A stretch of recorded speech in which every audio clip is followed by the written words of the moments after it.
maybe planning to go into HR consultants. So there are various reasons why we are here this morning. I know it's a chilly morning, but that is Rhoda. So maybe to start us also off, I'll ask Rose if you could open for us with a word of prayer. Rose, are you able to hear me? Yes, Rose Mutesh. Yes, kindly. Madam, I'm hearing you. Good morning. Good morning. You want me to start with a word of prayer? Kindly, Rose. Yes, please. I am ready. Proceed. Yes. Good morning, everyone. Good morning, Rose. First of all, I want to thank God this morning that He has enabled us to see it. And we are going to start with a word of prayer. Let us all pray together. Almighty and everlasting Father, this morning we want to thank you and praise your mighty name. Thank you for this day that you have given us the gift of life. We want to appreciate your presence this morning. We want to thank you, my Father, because of the gifts that you have given upon each one of us. Thank you, my Father, as we are going to start. We ask for your presence. We ask for your guidance. May you give us knowledge, wisdom, and understanding as we are going to start our today's training. Thank you and bless each one of us.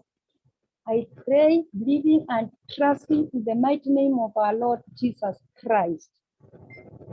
Amen. Let us all say amen. Amen. Amen. Amen. Thank you for that wonderful prayer. And amen. I normally like my classes for those who have attended very interactive so that we are able to share. I normally say the trainer is there to learn with you and also to facilitate with you because nobody has the monopoly of knowledge. So we share experiences. Also in our training, you find that we are mixed both from government, both from NGOs, and also from the private sector.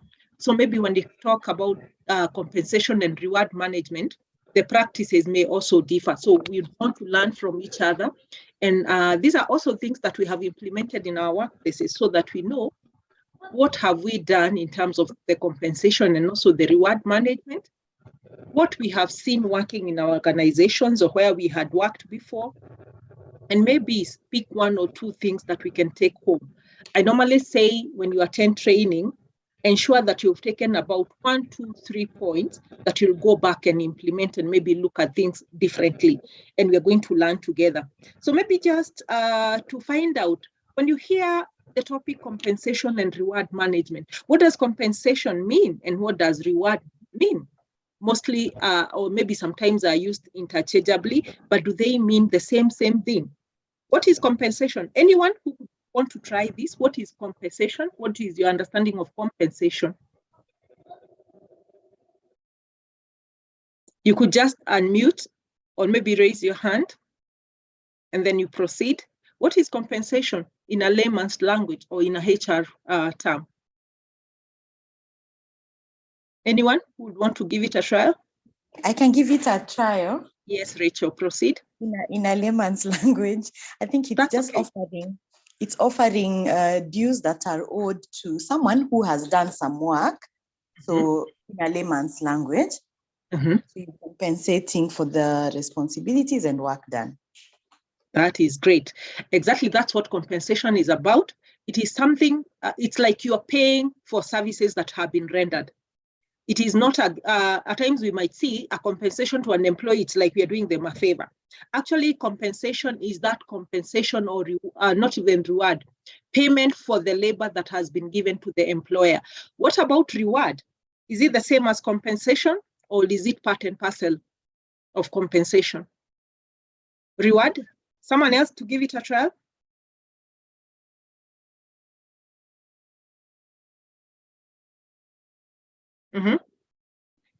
What is reward? Anyone? And are they related?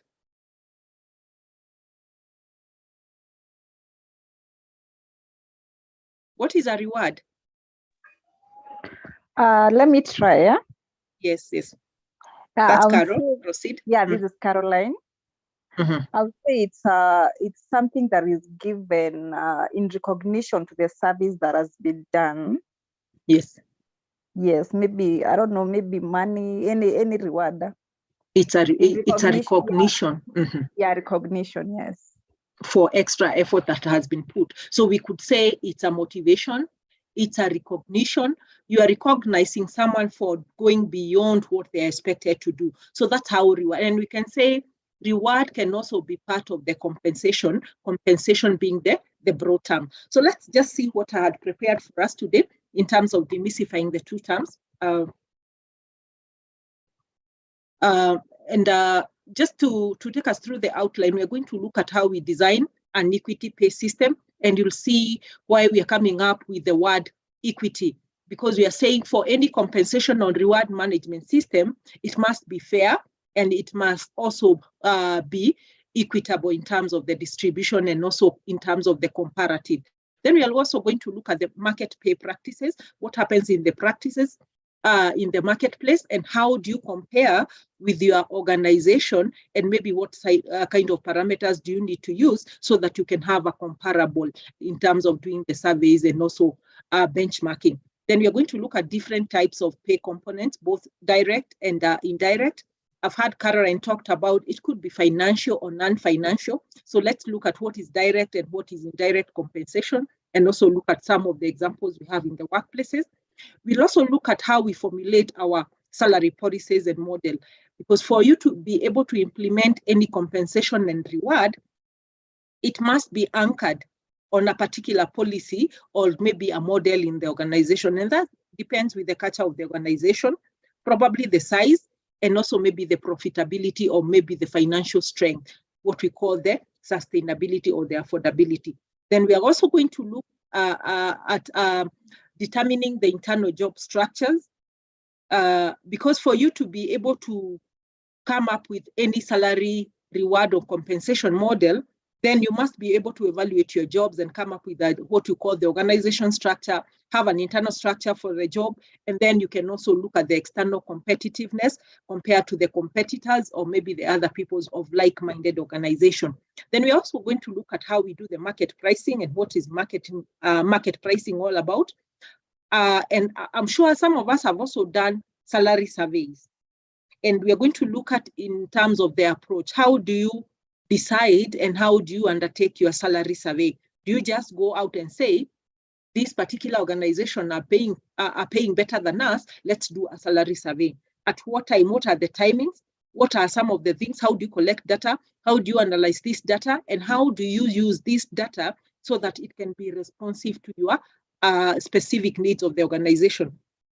Then we'll look at some of the benchmarked jobs. What are benchmarked jobs and what are some of the characteristics that you can look at? Then we'll also look at what we call the variable performance pay plan. Maybe the people in the government may not have much of this, but we'll look at it because I know this environment is dynamic. We could also look at some of the aspects that are there in the government.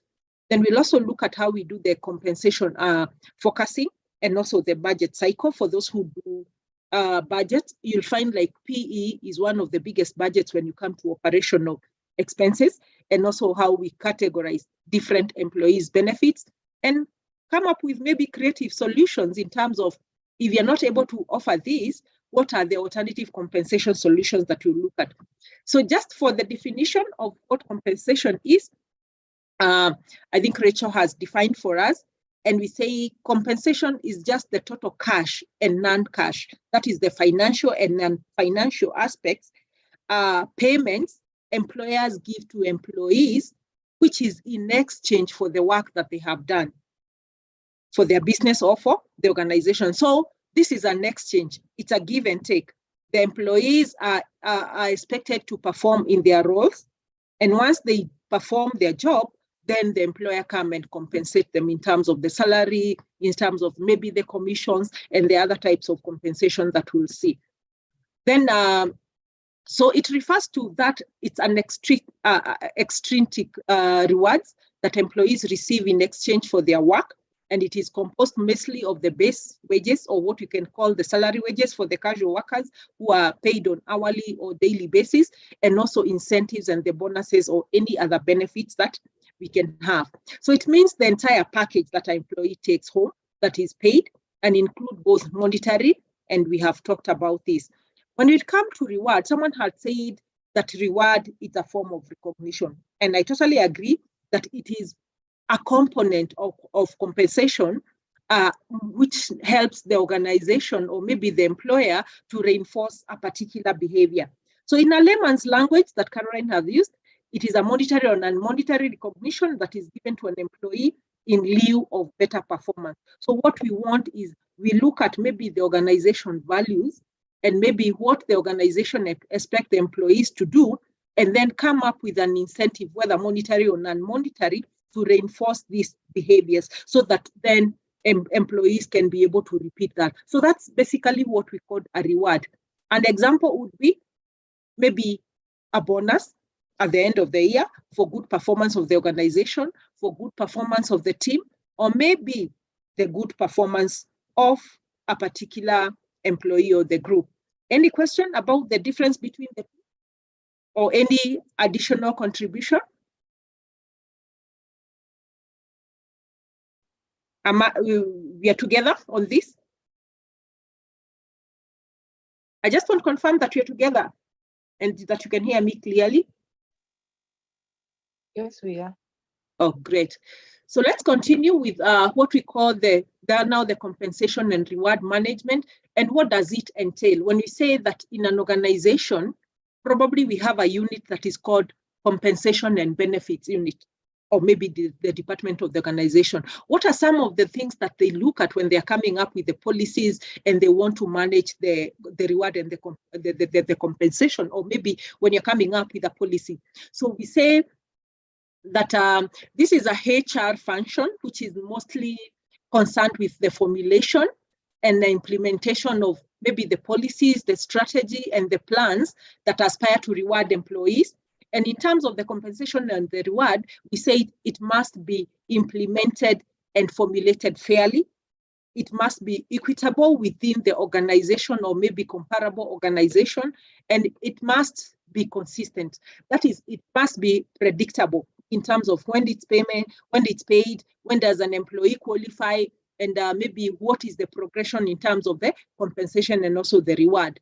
That maybe probably an employee performs better, then there is that escalation. If an employee stays in an organization or is promoted to a particular level, then there is that consistency of how is this done. So in accordance with their performance and also the value that they add in the organization. So when you talk about the value that you add in an organization, performance is a straightforward. You perform better, maybe you're better remunerated in terms of maybe salary increment, maybe promotions, or maybe that progression in terms of the career. When you talk about the value in the organization, we look at what value the employee is bringing to the organization. And this could be, maybe you could consider factors such as what are the qualifications to an entry to a particular job? Maybe what is the level of experience of that employee, and what kind of responsibility and the risk when you come to job evaluation that role entail. So that is the value that is brought by the employee to the organization. So basically, when you talk about reward and the reward and compensation, it is based on parameters that I've mentioned. It could be a particular skill that the employee has, like the leadership skills, the management skill, or maybe the technical skills. We could talk of professions like engineers, HR professions, accountants who are CPAK. So the kind of skills they bring is also factored in. What about the knowledge? Knowledge, we talk about maybe the academic qualifications, and also what is the capability in terms of that employees delivering what they're expected to do, and also the qualifications of the human capital that you have in place. So compensation is mostly, we say, the cornerstone of productive workforce. And why we say this is because in an organization where the employees are well remunerated, they are well compensated for their work, they are likely to stay in that organization. So the staff turnover is reduced.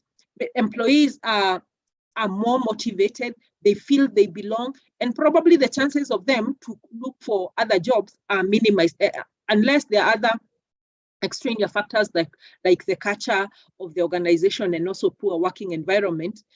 Compensation actually is the driver for the productive workforce. Of course, we say people are motivated by different things, but I can always tell you that compensation is at the center of it. So it determines the quality and also the performance of your talent pool or the human capital that you have. And it's directly dependable on how well you execute your compensation plan and strategy. Because you can imagine if you have a very good working environment, everything is working, but then the comparable organizations or maybe your competitors are paying their employees double and giving them better benefits, your employees will always look forward to moving to such organization because probably you're doing the same job.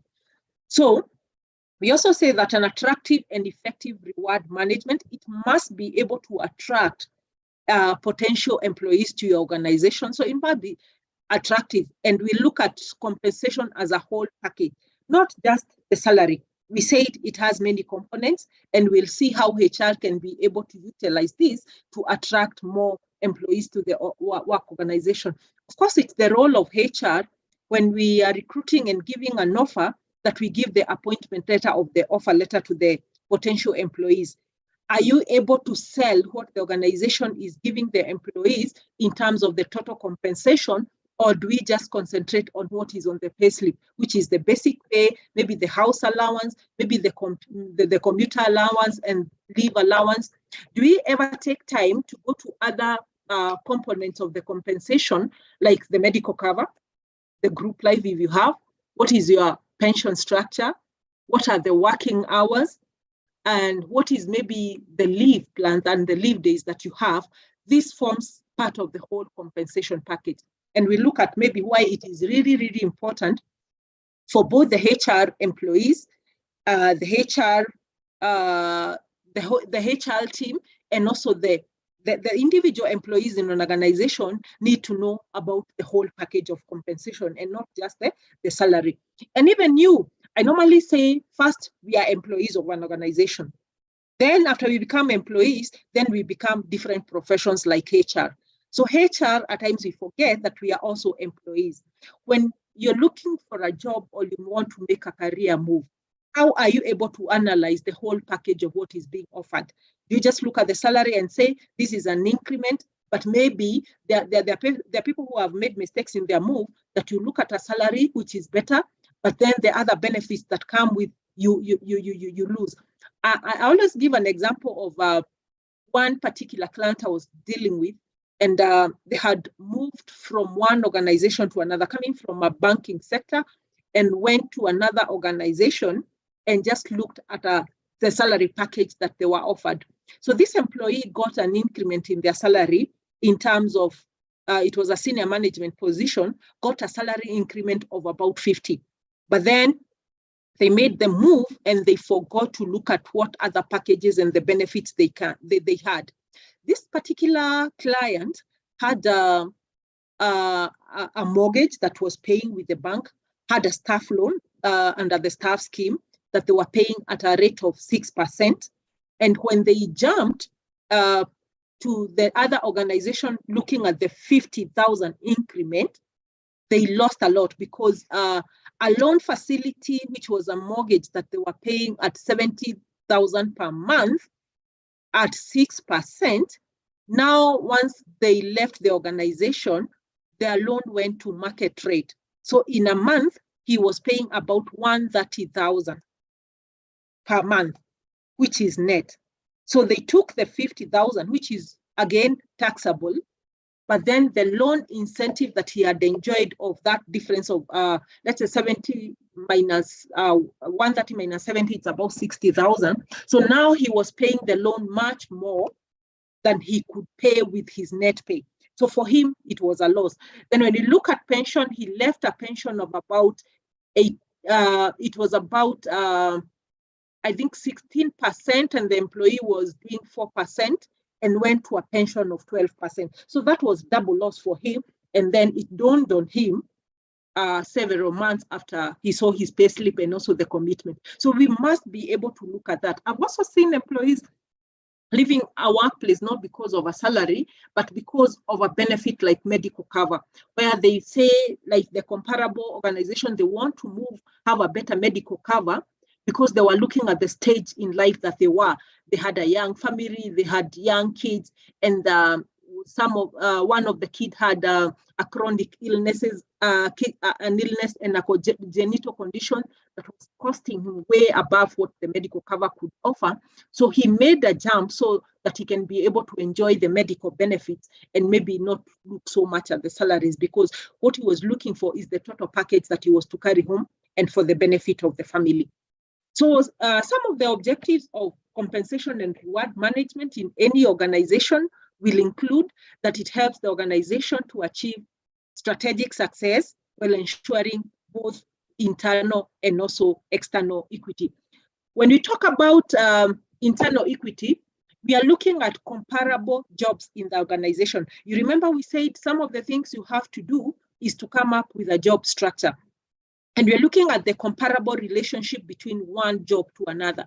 For those people who have the career progression guidelines, or maybe even the salary structures, see how one job is related to the other, and also look at the gap. We also look at internal equities in terms of how you progress from one level of the salary in the same grade to the other. So internal equity actually just ensures that more demanding positions or better qualified employees within the organizations are paid, let's say, comparable more, or not necessarily more. Of course, there are complications with this because of how we do our salary grading, but we'll look at it. Then when we look at external equity, this assures that the jobs are fairly compensated in comparable or similar jobs in other comparable organizations that looks like your organization. When you talk about comparable organization, there are many other factors that you have to consider. For example, you could be in a bank, and are the banks comparable, or maybe the organization? Even in parastatals, we have classes of different organizations. What is the size of that organization? If they are profit making, what is their profitability? What is their niche market? What is their product line? And what is the caliber of the employees that they have? I've looked at maybe in the SACCO sector, and you could find, you could have small, let's say the tire, in fact, they are tier 1, 2, 3, up to 4, that you could find a lower tier, maybe in a cooperative society, pays their CEO equivalent of what a branch manager or a junior supervisory employee will be paid in a tier 1 kind of organization. So all those factors need to be compensated. The other issue I always look at is the affordability. What is your budget? What is your culture? Is the kind of remuneration that you want to give your employees sustainable? And is it affordable? That is how you look at the comparable situations. Then that is the first objective. The second objective of the compensation and reward management is to acquire qualified employees. So we say that pay levels must be responsive to the supply and demand in the market of the employees, and the employers compete for workers, and therefore the compensation also need to be responsive to that and be sufficient enough to attract job applicants. Then we say premium wages are sometimes needed to attract applicants already working in other organizations. And that is why you can see even in strict organizations like in the public sector, where the SLC determine the salaries, and you have been given the salary range from the minimum to the maximum, and you have come up with your salary structure that has notches. Find when maybe an organization want to hire a particular employee with particular skills and kind of experience, start that employee even at the highest notch. And they make them aware that once you come, this is the highest, this is the maximum that we have to comply with. And you will maybe mark time on that salary notch for maybe the rest part of the contract, or unless SLC do further reviews. For maybe where we have employees and in the labor market, there are sufficient supply of employees, and probably we don't need more extra skills, or maybe the experience, you'll find organizations starting jobs, maybe like the graduate and the entry jobs, and the entry, which is for the same. But someone maybe who has more experience and have acquired more skills, maybe progress to a particular notch in the middle, or maybe in the first tier, third, or maybe the fourth quintile of the salary structures. Just to continue with the objective, the other one is to retain your employees. The current employees who are already in your organization, when you have an attractive and a fair and an equitable pay structure, then they're likely to stay. And this, so we say employees may quit when compensation levels are not competitive, resulting in high employee turnover. So when the employee stays in your organization, your retention rate is high. The other objective is to ensure equity. A proper and effective compensation and reward management system ensure that employees feel that they are equitably paid. And we all strive for the internal and also external equity that we've talked about. And we say internal equity requires that pay be related to relatively worth of that job. When you talk about job evaluation, and that is why you say SRC, or in an organization, private organizations, we do what we call the job evaluation. And we look at maybe job evaluation and maybe some of the methods of job evaluation, and we get the data from the job analysis. For those who are not clear or they are new in HR, job analysis, we look at the components.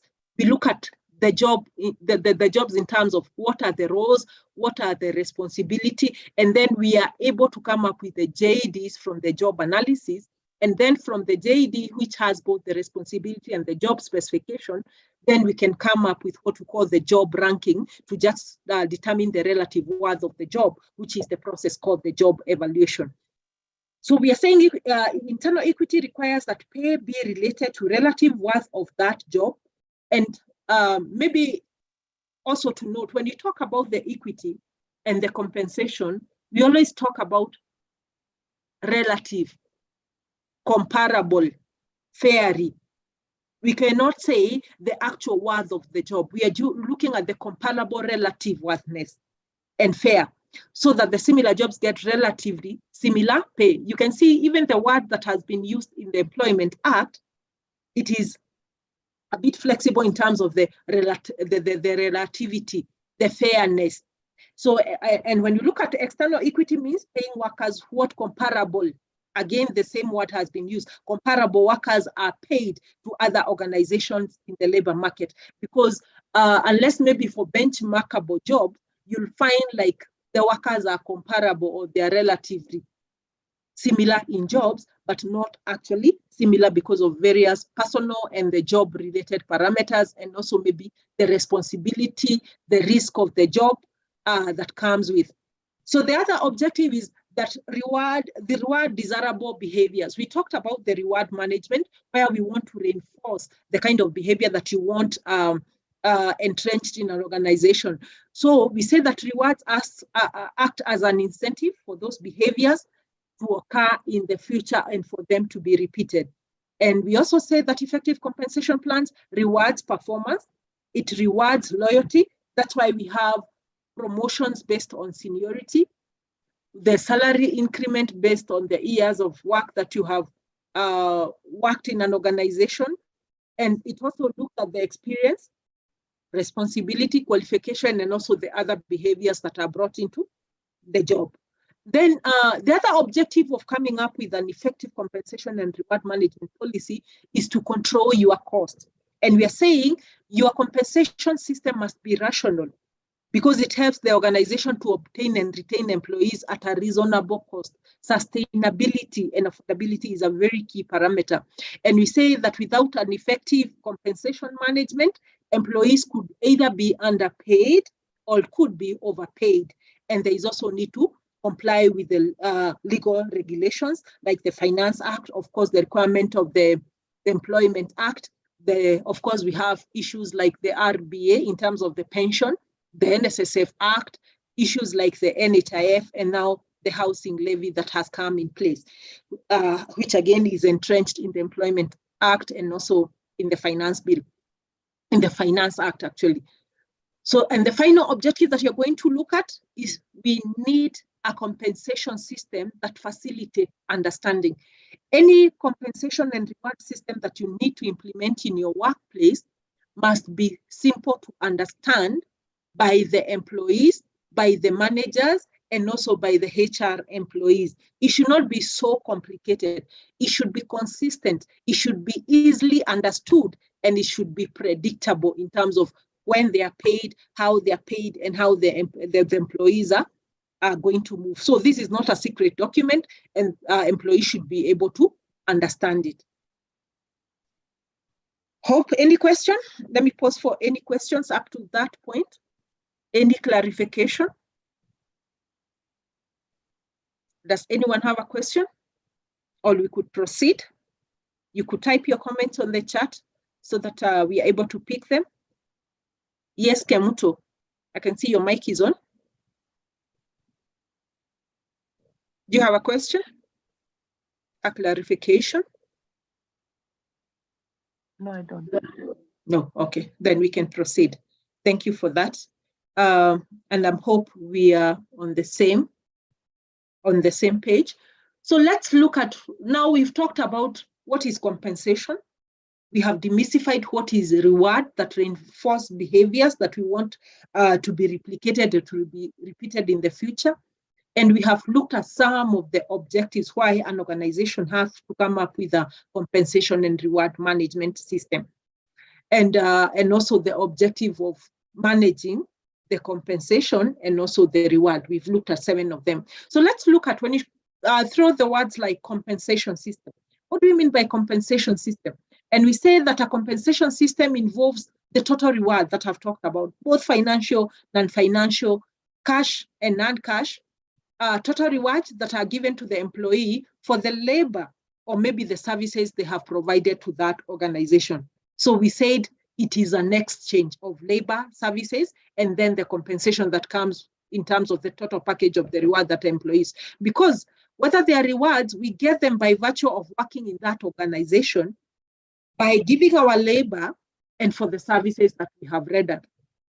So a compensation system tries to ensure that there is fairness in deciding the worth of the worker, the employee, and considering the promotions and also the increment, so that the employees are able to experience that movement in terms of the financial and financial movements in their stay in the organization. And we say that an organization compensation system can help to reinforce key corporate values when you talk about the sum of the behaviors that we want to entrench.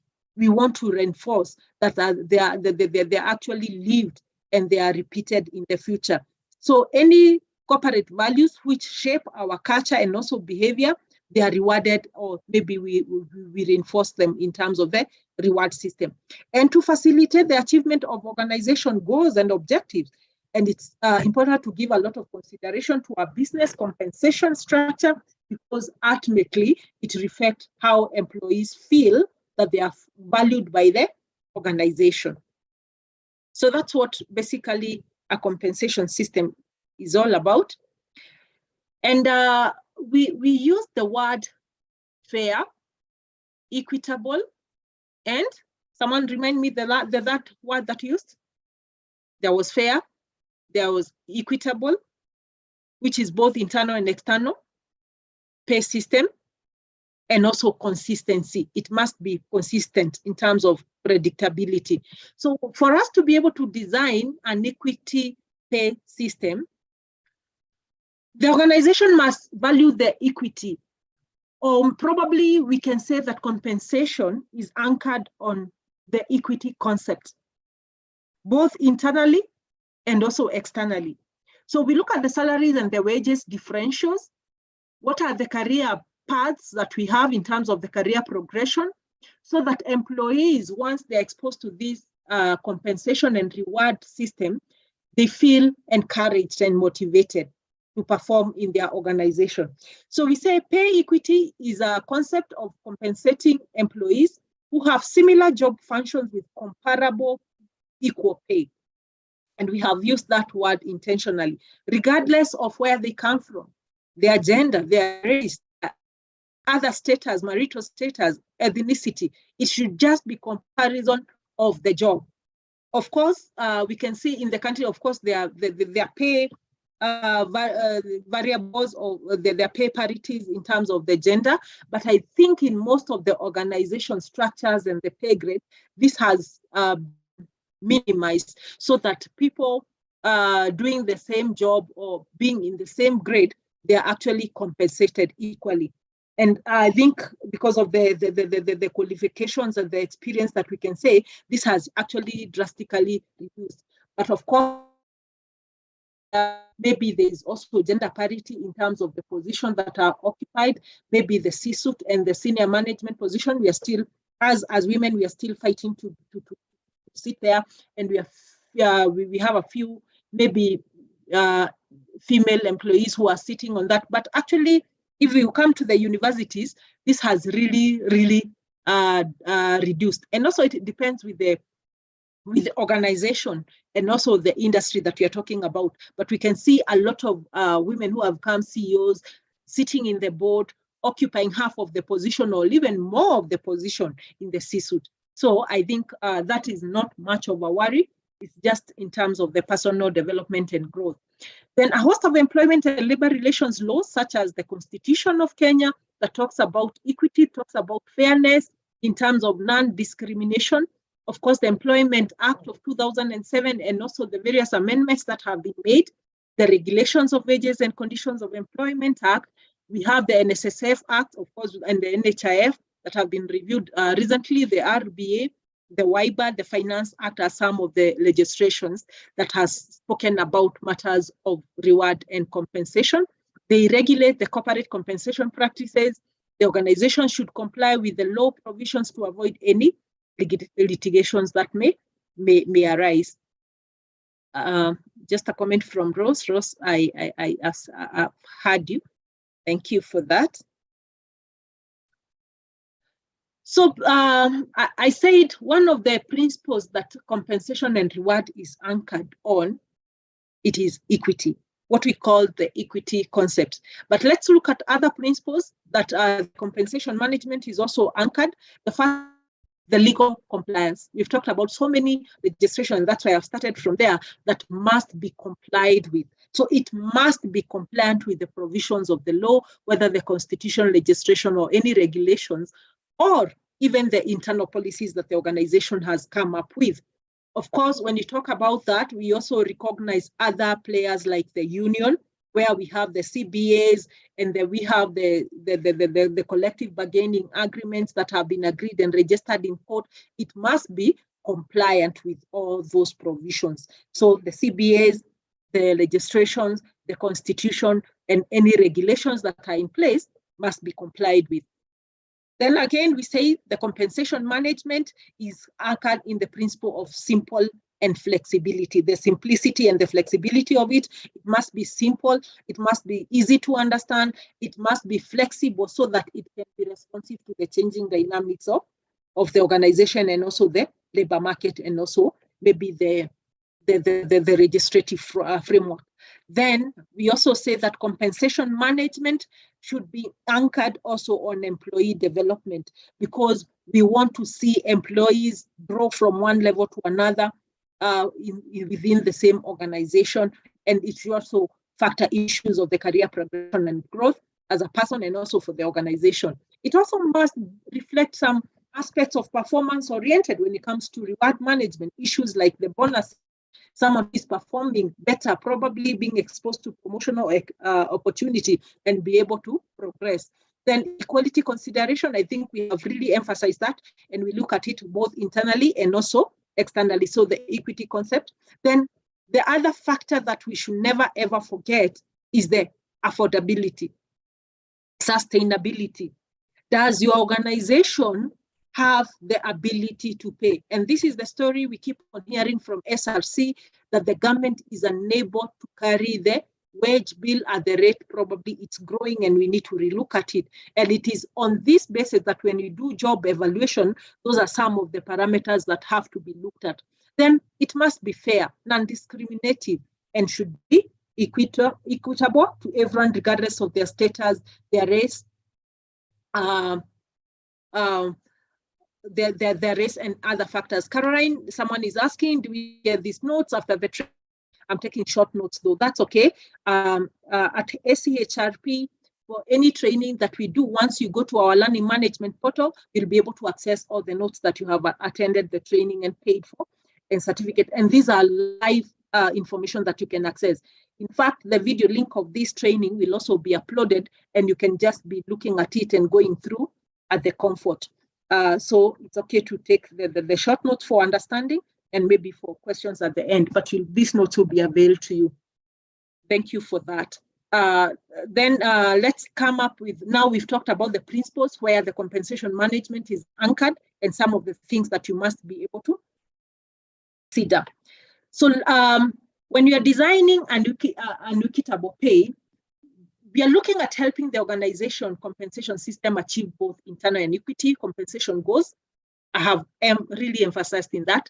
And it's important to identify and implement appropriate system that will evaluate position internally and also externally, just what we have.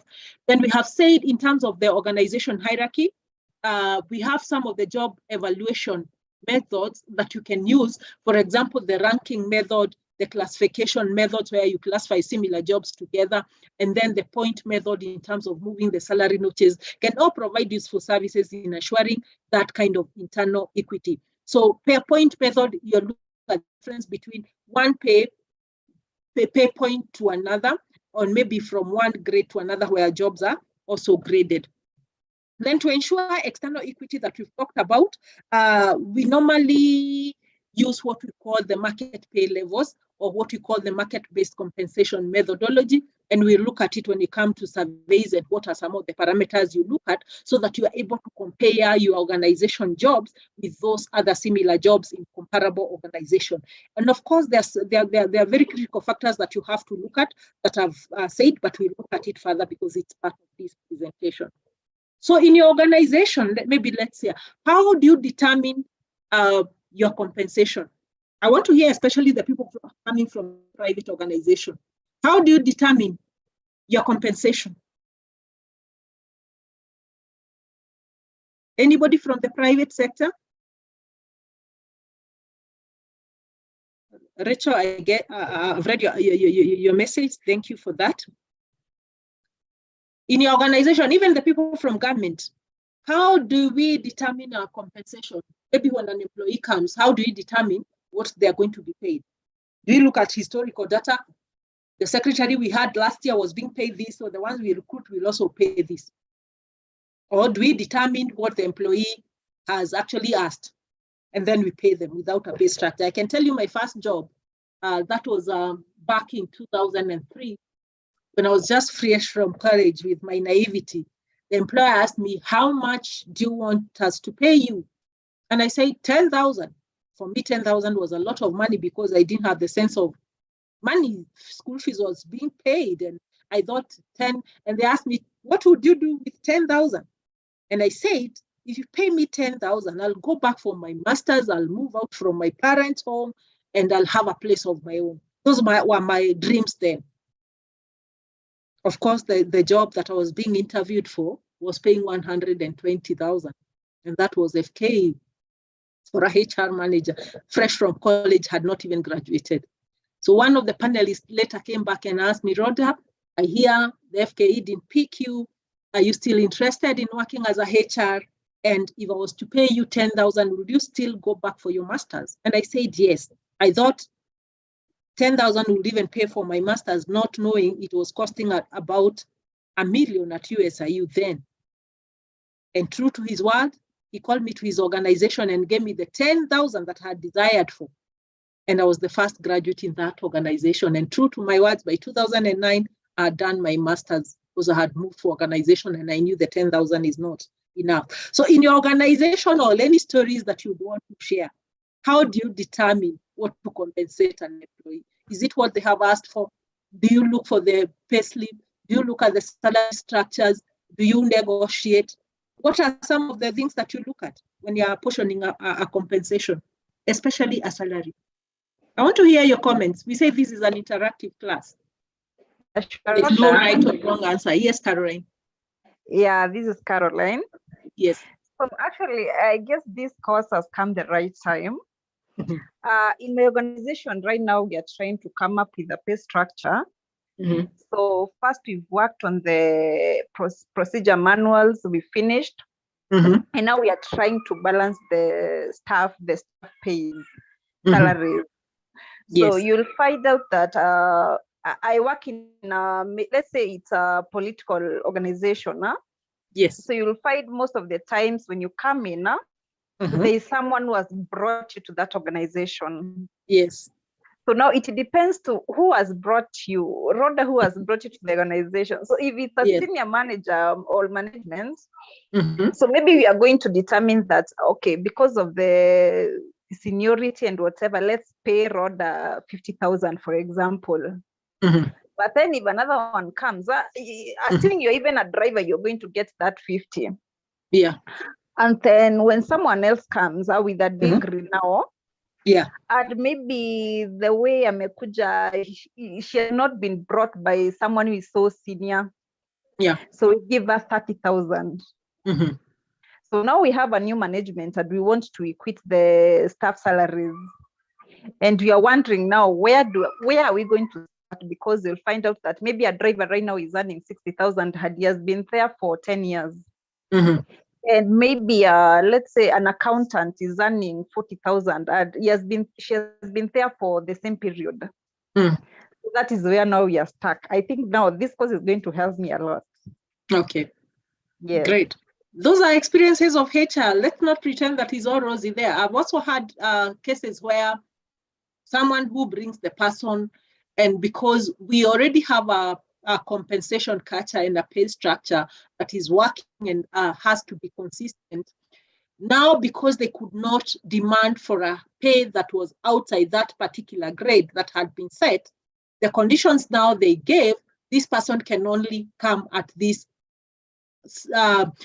job grade, and looked at the qualifications of you going to that job grade and said, this is not going to be hired as a clerk, has to be hired as an officer or maybe an assistant manager level. That is where to begin, because this senior person who was bringing the person had already looked at the policy, the model, and the structures that could not be amended for an individual person because they are already entrenched in the organization. The only demands they could make that someone starts at a particular job grade rather than a salary. Of course, when you're coming up with a compensation and reward salary in a new organization or for the very first time when employees have just been given salaries arbitrarily, some of the things that you look at, I always tell people when you're coming up with the HR instruments, in fact, I've come to realize there is none or very few of the HR instruments are standalone. They are all interconnected. And when you have to do a HR audit or set up structures in an organization for the new structures, or you are hired in an organization that don't have proper or working functional structures, they may have the policies and the structures, but are not functional, or they are not effectively serving the organization. You have to start from the basics. Do you have a functional and an operational organizational structure? Because an organizational structure, it is the beginning of how you look at how the human capital and the structure of the organization will be sitting. From there, you have to come up with a HR policy manual that talks about the organization structure and the department and the responsibility and that. Then you have up the staff establishment that follows after that. That for this organization to work in this period, these are the staffing levels and the number of the staff you want to recruit. So you pick every department and say, for this HR department, we need 5 staff. For this department, we'll need this, because so that you don't come up with a situation where you have more drivers than the number of vehicles that you have.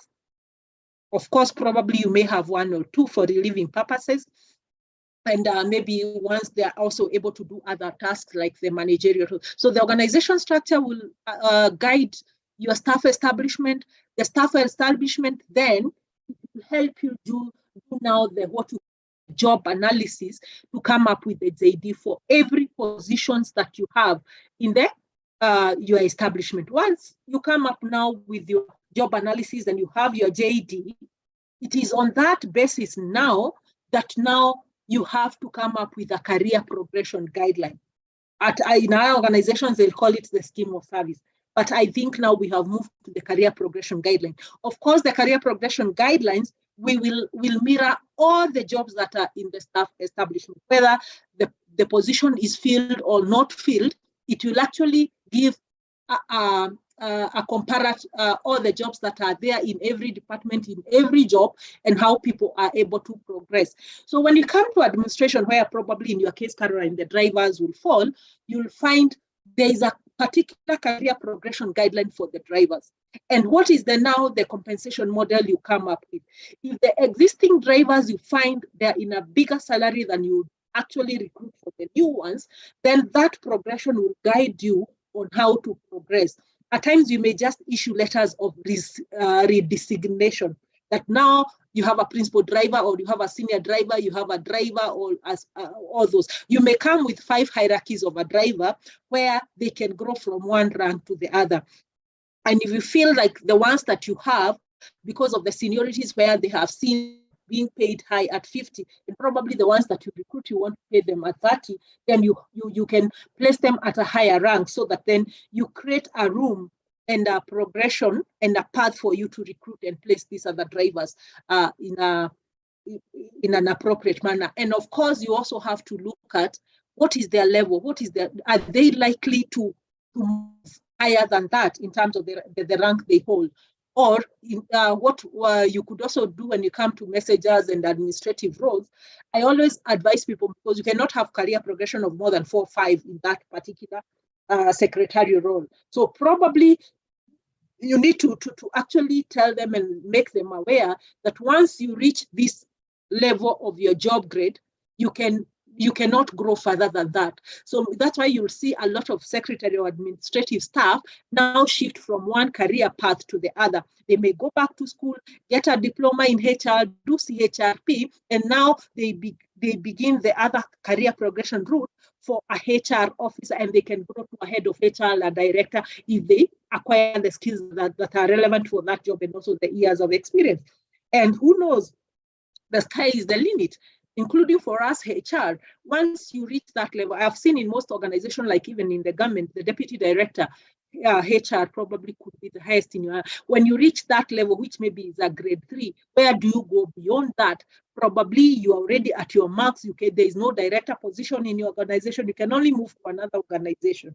What are some of the other skills and knowledge that you can acquire in the process of you now wanting to diversify or even move to another, maybe career progression that will give you to the path that you want to do? So those are some of the things that you could quickly look at, Cairo, but ensure that now all those things are intertwined. So once you have the career progression guideline, it's very easy for you now to, the job analysis, it's very easy for you. Of course, the career progression is for staff development and such activities we talked about. With the data from the job analysis, you can now start to do your job evaluation. For you to do the job evaluation now, the salary surveys, the market pricing that you look at, those are some of the factors, put them and come up with a salary structure that now lives for that organization. So those are some of the things. So from that kind of a demonstration, you can see HR tools and instruments are very intertwined. They are not standalone. One speaks to the other and it's a build-up of each other. But there's no way you can go to an organization and you want to do job evaluation, yet you don't have JDs, you don't have the job analysis data, you don't have your staff establishment to predict where your organization will do in terms of the focusing, and you don't even have a HR policy. You'll be starting from the forest and you'll be lost. And that's why you see you'll come up with very good papers that are not working, because again, you'll go back and do another paper or instrument that now negates the one that you have come up with. And then when you go into the market, which market are you going to for? And which pricing are you looking at, and what are the parameters? We'll look at them later. Is that clear, Caro? I hope I have helped you, and that's why I keep on posting, so that we are able to discuss these things the way they are in the workplace. We are not here to learn theory. We are not in school. We want to discuss things that are affecting us and the things that are actually troubling us in the work organization. Carol may be the one who is speaking out, but others probably they are still lost and they don't know. So you better ask a question, however much you feel you don't know or you know. Then I think among us will be able to interact with it and say, Carol, I had your a similar problem in the organization. This is how I handle it. So that's how I look at it. Janet, carrying out a job evaluation, just finalize the job analysis stage. These forums are for our discussions. The very senior HR managers have asked, what is the difference between a JEA and a JE? And they are not able to answer that because some think those are terms that are used interchangeably. Some things one means the other or the opposite. So they are not able to have clarity of that. Thank you very much, Janet. And Carol, I think you are together in that. And after this, you could also even exchange links so that you are able to do that. Rose, this is very relevant topic and hope, yes, we shall get all the notes after the training, though I'm not the trainer, but I believe we'll get the notes as regards this training. Thanks, that's Rose. Rose is one of our participants. Rachel, have a question? Proceed. I do have a question. Thank you for the progress. It's amazing. Yeah. Now, I haven't had you mention about discretion because what I see happening a lot is that sometimes there are structures on compensation, and the policy maybe talks about one issue. Let me just even pick an issue of acting allowance. Yes.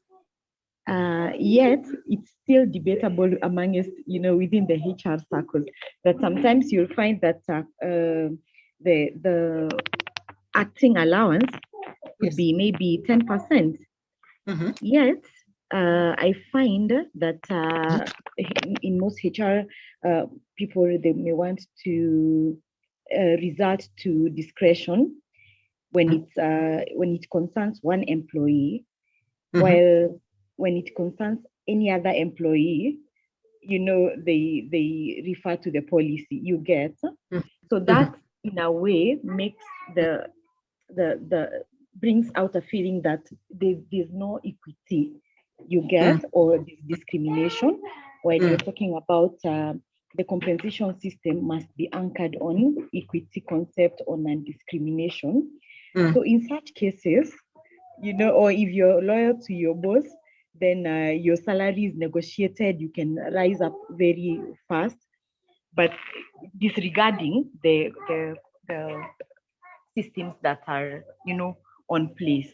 Now, I don't know whether this discretion is, has a place in compensation and benefits or compensation and reward systems, or what would you say about it for learning purposes? Very good question, Rachel. What kind of an organization do you come from? Not necessarily the name of the organization, but which sector? Can I not disclose that for now? Okay, you're not able to, whether private, non-profit? Private. It's private. For profit. I could guess that. I could guess that. Yes. No, that's okay. That's sufficient. That's what I wanted to know, because that could all happen. And that's why I said at the beginning, our participants are from diverse backgrounds. And I'm lucky enough to have worked in most of the diverse, whether in the private, whether in corporate, in the financial sector, and also in the government. So I know a taste of each. And that could only come from private. So when you talk about the discretion in compensation management, here, what we are trying to learn is having an ideal compensation and reward management system and policies in the model. But looking at how things are on the ground, discretion will be determined by various aspects. What is the culture of your organization? That's number one. Number two, what is the place of HR in the organization? Does that organization has HR at a strategic level, or is the HR as technical level, or is HR looked at as support?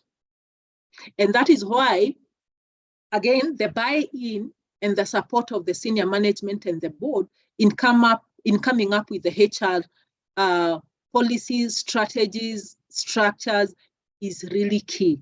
Because the organization that you'll take a HR policy and nobody will look at it, it is not, and how do you even formulate your HR policies? Is it participatory, consultative?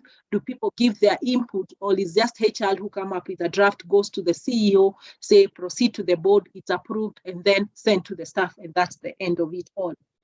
Do you also have union organizations in terms of the staff in the organization? So for small organization and for private, because of the interest in the business, there's a lot of discretion. But I always tell people, when you come to formulation of your policy, let the process be consultative, participation. Here, come up with a draft, but hear what people feel, and let them make commitments by the time it is approved. Because in organizations where HR is strategic, the HR policy will be followed. And where they see there will be weaknesses in following them, the wording of your HR policy maybe it will accommodate such factors. Because when I see in organization, when you're discussing, even with client, the organization policy, let people air out their views. Because if you say the acting allowance is 10%, are there other scenarios where it will not fit? And are they able to isolate? Let's say, for example, and I've seen in cases where the managers, maybe in a private organization, you'll find the managing director or the CEO is at a very high, has been headhunted or has interest in the organization in terms of the shareholding. Let's say have a salary of, for hypothetical cases, of about £1 million shillings per month. Then below the CEO or the managing director are just manager level employees. Let's say HR is one of them, an operations manager is one of them. An operation, because you deal with a lot of operational things, and the core of the, maybe the core manager, we could say, depending with the line, business development, the line of activity you are doing, may have the higher salary. I've seen in these cases, and even my client, where now the manager's level, what they were calling the GM, had a salary of 320,000. So when you say the acting allowance is 10%, is it 10% of your current salary or 10% of what? Of course, when you look at acting allowance, you have to look at it from all the angles. You look at the pay differentials of that level, and probably you say, maybe the acting allowance is the difference between the two salaries or the entry of other. So when you consult, you come up with many ways. You could even have 3 or 4 ways of paying acting allowance. And for you to act at a particular position, there is what we call getting additional responsibility and acting. Is this GM who is earning 320 able to fully act into that position? And for someone to come to actually qualify to act in that position, must have qualifications of that position. What if you don't have the required skills, experience, and everything to act in that position? Of course, you can come up with another incentive called additional responsibility allowance, or special acting allowance, depending with what. And you come up with scenario. If the person who is acting this has less qualification or does not qualify, then this applies. If that person has this, if the pay differential is not more than. So it's something that has to be very well thought. You cannot just come up with a policy that acting allowance is 10,000 and not factor in those other scenarios. So where HR is left as a support and has no voice in an organization, of course, a lot of manipulation and discretion will be applied in those organizations. At times, even the HR in such a scenario will not even be consulted in terms of arriving at the pay structure, because they'll say, you're not the one paying, it's the organization. Or maybe the HR does not even know what are the financials or what are the implications of the business. The business does everything. So that will happen. But in ideal organizations where the compensation and pay structures are in place, then those are followed to the letter. That even after recruitment and all the interview, it's HR that does all that. Probably what they don't do is just to sign the offer letter that is done by the CEO, but everything including the salary of the CEO, is determined by HR, because there is a pay structure and there is also a culture. And you can only negotiate what is the maximum, what's the minimum, then you ask for the pay slip, and then you write a proposal. I think this is what you, so your evaluation and the review of that and the reasoning, it is you as HR who determines. So that works very well. That even as people are coming, you are the one who is offering and knowing what to offer because of the structures you have in place. So discretion, and that's why I posed this question, because I knew we are working. If you look at that picture, how does companies determine compensation? Because we are different. Some rely on the previous salaries. What was the former CEO offered? What is the former secretary? What was the former HR earning? And by the time you even go out to recruit, I've seen clients who have asked us to recruit for HR managers, or maybe even head of HR, and they tell you the maximum of that salary is 150. Of course, they're pegging on their affordability and maybe the previous salary structures. And you get someone who is earning 250 and they say, Rhoda, we cannot afford because even our GM is at 200, which is 2 ranks and above. So even by the time they give you the qualities of a HR director with all these qualifications, CHRP, master's degree, must have 15 years of experience, must have worked with unions and all that, but then come to the salary, they want someone who is earning at 500,000, but they're only ready to work for 150. So the placement becomes a challenge. So some of the factors you look at is previous salaries. The other, some companies, we look at the profitability on the funds available for a non-profit or for public sector setting. Then others will just look at desire to attract and to retain a particular employee, headhunting. And that is why discretion comes in. That you'll find like even some jobs, especially the C-suite and high-profile jobs, they are discussed before the interviews and in clubs. Someone may call you, Rhoda, I need someone like this in my organization. How much is your salary? Can I offer this? A lot of jobs are discussed like that. So by the time it comes to HR, I've not even made an application, but we've already negotiated the salary and I've told them. So you can see what is the input of HR in that, very minimal. And that happens a lot in private sector. The availability of employees with like skills in the marketplace, like the graduate entry, they are many. So even the levels of negotiations are not there. So you're given a salary, it's either you take or not, because there's a big employee's contribution and accomplishment. Probably that person have said, I'll be able to do this beyond being an ordinary employee. I'll also bring you these clients, this, I'll do, and have the targets that are pegged into what they're going to be paid. Then market research about the worth of a similar job, and that's how job evaluation comes in. Rachel, have I attempted to answer your question in the many words? Quite well, quite clear, and I've also known what to tell them to do. Yes. Thank you. All right, Dixon, you have a question on ranking as well? Yeah, I have a question. Yeah, proceed. Yes. So my question mainly is on ranking. So I'm in an organization whereby we are in the manufacturing and engineering industry, whereby we deal with both qualified people and semi-qualified people in terms of qualifications.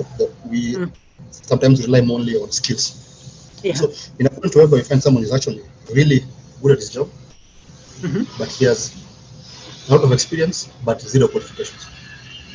Wow. And he has worked an experience of about 15 years, 20 years, and he's actually good at his work, but he has 0 qualifications. So how would you be able to rank his in terms of pay system? Dixon, do you have a career progression or a scheme or service? Because that's what locks them. That's actually, you have one in place? To come up with that. No, you don't have one. You are coming up with what? Yes. And the beauty career progression guideline or the scheme of service is one of the tools that you should never lack as a HR. Because that is a tool that actually communicates to your employee. A HR, you are in between the management and the employee, and you're both there. So that is a way, it's a tool that communicates the expectations of the organization to the employees. And it's a tool that should be widely shared and trained to the employee so that they understand, even from the induction. Probably Dixon have come to this organization 5 years ago, and that man has worked in that organization for 30 years, where those tools were not there.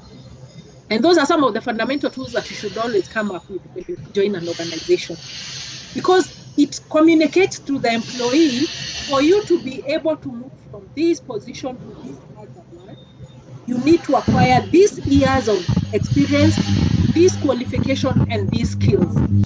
And it will be based on that. There's someone who needs to mute. Let me find out. Kindly mute your mic if you're not speaking. Good. There was some interaction.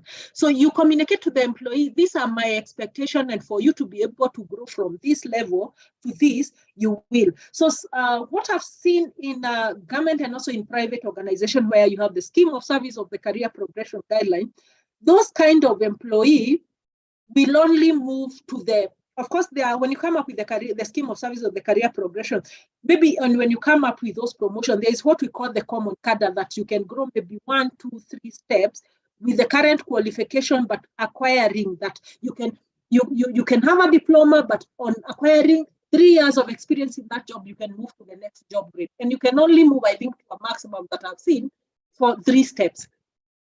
Once you move 3 steps, let's say in the first 9 years, and you stay in that organization for that, then you are stuck there. Because if you're stuck at the diploma, the next level that you can grow has a degree requirement that cannot be waived.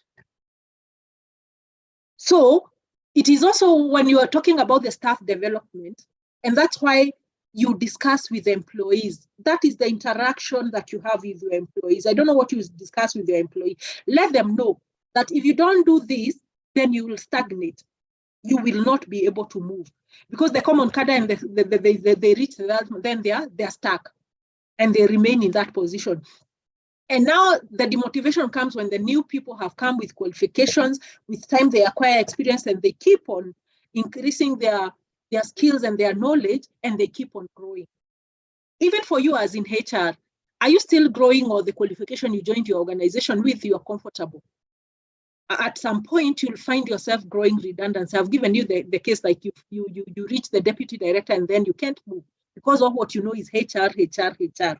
And what I always challenge the HR managers and the HR employee, everybody out here, I'm actually in the consultants, and I can tell you, everybody out here is rushing to do CHRP, and their HR, because it's the easiest course and qualification you can acquire. I can be an engineer, I can be an accountant, I can be a risk officer. I just need to do CHRPK, and I'm a HR professional. Can you easily go to engineering or other field, accountants, lawyers? It will require for many years of training for you to go. So everybody has looked at HR, and because of the consultancies and how now the HR is becoming strategic and business oriented and anchored, they have infiltrated into our profession. But us, we are just settled that we have moved from the personnel to HR, and we are comfortable. Yet everybody has intruded what? The messengers, the secretaries, the admin, the securities, everybody can do HR. And they just need that one qualification, and they qualify to be a whole professional HR. Yet you have been in the trenches for the last 20, 30 years, but you cannot move out. It's like you are stuck. So there's need for employees to get out of that. And now without that, I think now, unless you're in a private organization where there's discretion and they can promote them, give them a salary increment as they grow, but high chances, what I've seen, those employees will get stuck there and they'll be overtaken by other employees. Because again, what you can see in the job market is like there's a lot of job hopping. It is not like before where someone could stay in one organization for 30, 40 years and retire there.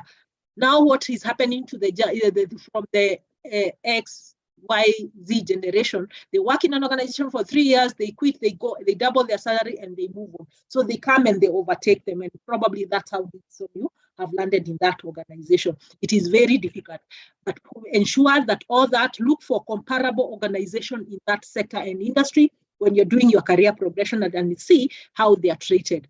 Because even in that manufacturing, you need people with professional qualifications, professional association, because of the issues of ethics and integrity. And you can see even like the registration into those professional bodies require some form of qualification. So Dixon, I hope I have answered you. Then we can proceed. Yeah, you have. Thank you. Yeah, great. So I'll cut the questions there so that I can see we're already 1 hour into our training and I still have many slides to go. So you'll allow me to move a bit faster, but I'll still spare some minutes for us at the end. So, but you can see the discretion and the practices we have in different, whatever that picture alone speaks volume. So let's look at market pay practices. We're heading, and thank you for that posting. I think I posted at the right place because you can see a lot of you are coming up with these instruments and the tools. And of course, there's what I'm sure all of you have thought about benchmarking, looking at what is happening in the other organization. Someone may just throw a question, who has a career progression guideline? Can you share with me? Then you try fit yourself into that. At times, is it the proper data that you need for that organization, or you're lost, or you're just looking at the format? We need to look at the applicability and the practicability of that data that you're collecting from which organization and how it is comparable and applicable in your work. So it must be tailor-made for your organization, including even the people in government. Of course, we have the public service that makes the HR manuals and also the tools for us, but they always give us the flexibility of tailoring it to your individual organization, as long as you're compliant and you remain within the parameters they have given you. So let's look at market pay practices. Market pay practices. We say market-based compensation is a method of utilizing market pay data to evaluate an organization's pay level. That's employers can make a position pay level more or maybe less competitive depending on the organization compensation philosophy. What is the philosophy? What is the culture of your organization? What is it that you want to base your concept on? And anytime you're coming up with a pay or compensation system, what is it that you are seeking to cure? That should be your first question. Why do I need to go out and benchmark? Why should I go out to the market? Can you leave your house and go to the supermarket and say, I'm just going for window shopping? You go because you need some milk, you need some bread, you want to replenish your groceries. You must know what you need when you're going out to the marketplace. You don't just go out to the marketplace and everything that impresses you, you pick and put in your basket. So you must be very intentional. So it entails surveying market pay and compensation practices in an attempt to achieve external pay equity. Maybe you have seen that it is very hard for me to promote this particular job category. A lot of my employees are moving from my organization to this particular organization, and you want to find out why. What are they offering out there, and where do you have better benefits for them? Because we always say the green may not always be, the pasture is not always green on the other side. What are the things that probably you have and you're not selling to your employee? And also, you must also look at your ability to pay constraints of your organization. Need for a market pay and compensation survey. You look at maybe where you have jobs that are having the greatest trouble hiring and retraining employees. You are looking at where employees dissatisfaction centered. The employees are really complaining about our leave allowance, our medical cover, our salaries, all that. What is it that they're dissatisfied with? Probably you get this data from an employee satisfaction survey, and you really want to find out what is really happening. And I always tell HR, when you listen to your employee, as they're talking, when they're going for lunch, they're having a cup of tea, they're at the water point, they'll keep on probing you and saying, Rhonda, did you hear about this organization, what they're doing for their employee? Do you know this? Do you hear this? Go and find out. And those are some of the indicators of how employees are dissatisfied. Employee satisfaction survey, what story? We just do an employee satisfaction survey and don't analyze the data. You need to analyze the data and hear what is the narrative. What is the running call from the employees? Then where quality and productivity problems appear to be the most serious. A lot of error rates, a lot of breakages, a lot of disciplinary issues. Look at those issues where maybe you have a sales team and they're not selling. Just look at what is it that is not happening. And when it appears that the market compensation trends overweigh internal rates relationship, you could be talking about these jobs, I'll give like the lawyers, you'll find the organization, they are being paid non-practicing allowances, and probably for you think you have a good salary. So where those relationships have a variance, then you can look for the market data. Then market compensation for a particular skills or an exotic talent is more fierce and very hard for you to recruit. Then it's time for you to do a market survey. Why do you do a market survey? Various reasons. At a very high level, you want to assess the organization wage and benefit practices, which is relative to other competitors in either relevant labor market, product or service or market, or the area that you are in your labor market, within a product or service or the market. You want to gauge that relativity. Number two, you want to determine whether the organization's salaries and benefit package is competitive enough to attract and to retain your labor. And then you also want to do this for hiring and retaining competent employees. Retention is about retaining competent employees. It's not just a mere retention. You know, you may have very incompetent employees who know they will not survive in either organization, and they'll not look for a job. And you'll be saying, our retention rate is so high, yet the productivity is too low, because people, the culture, the attitude, people are not working. You're paying them well, so they decide, I will not move. And these are people who are very careful. You'll not find them in disciplinary. They're not just performing. They wait for 10 o'clock, they go take tea, lunch exactly 1, they are out for lunch, come back exactly 2 or 1. By 4:59, everything is packed and they are at the door. But they are being paid. They've not left early. They're just living in time, and they'll just merely perform and stay out of trouble. So we are looking at market survey so that we can hire and retain competent and productive employees, the right employees. Promoting employees' productivity so that then you can compare. Developing an appropriate and acceptable pay structure. As many of you have mentioned, probably they are doing that. Reorganizing pay trends in the market so that you see, and defending pay practices, litigations in court. In case someone goes and challenges that they were unfairly paid, they were underpaid, they were discriminated, then you are able to have data with you.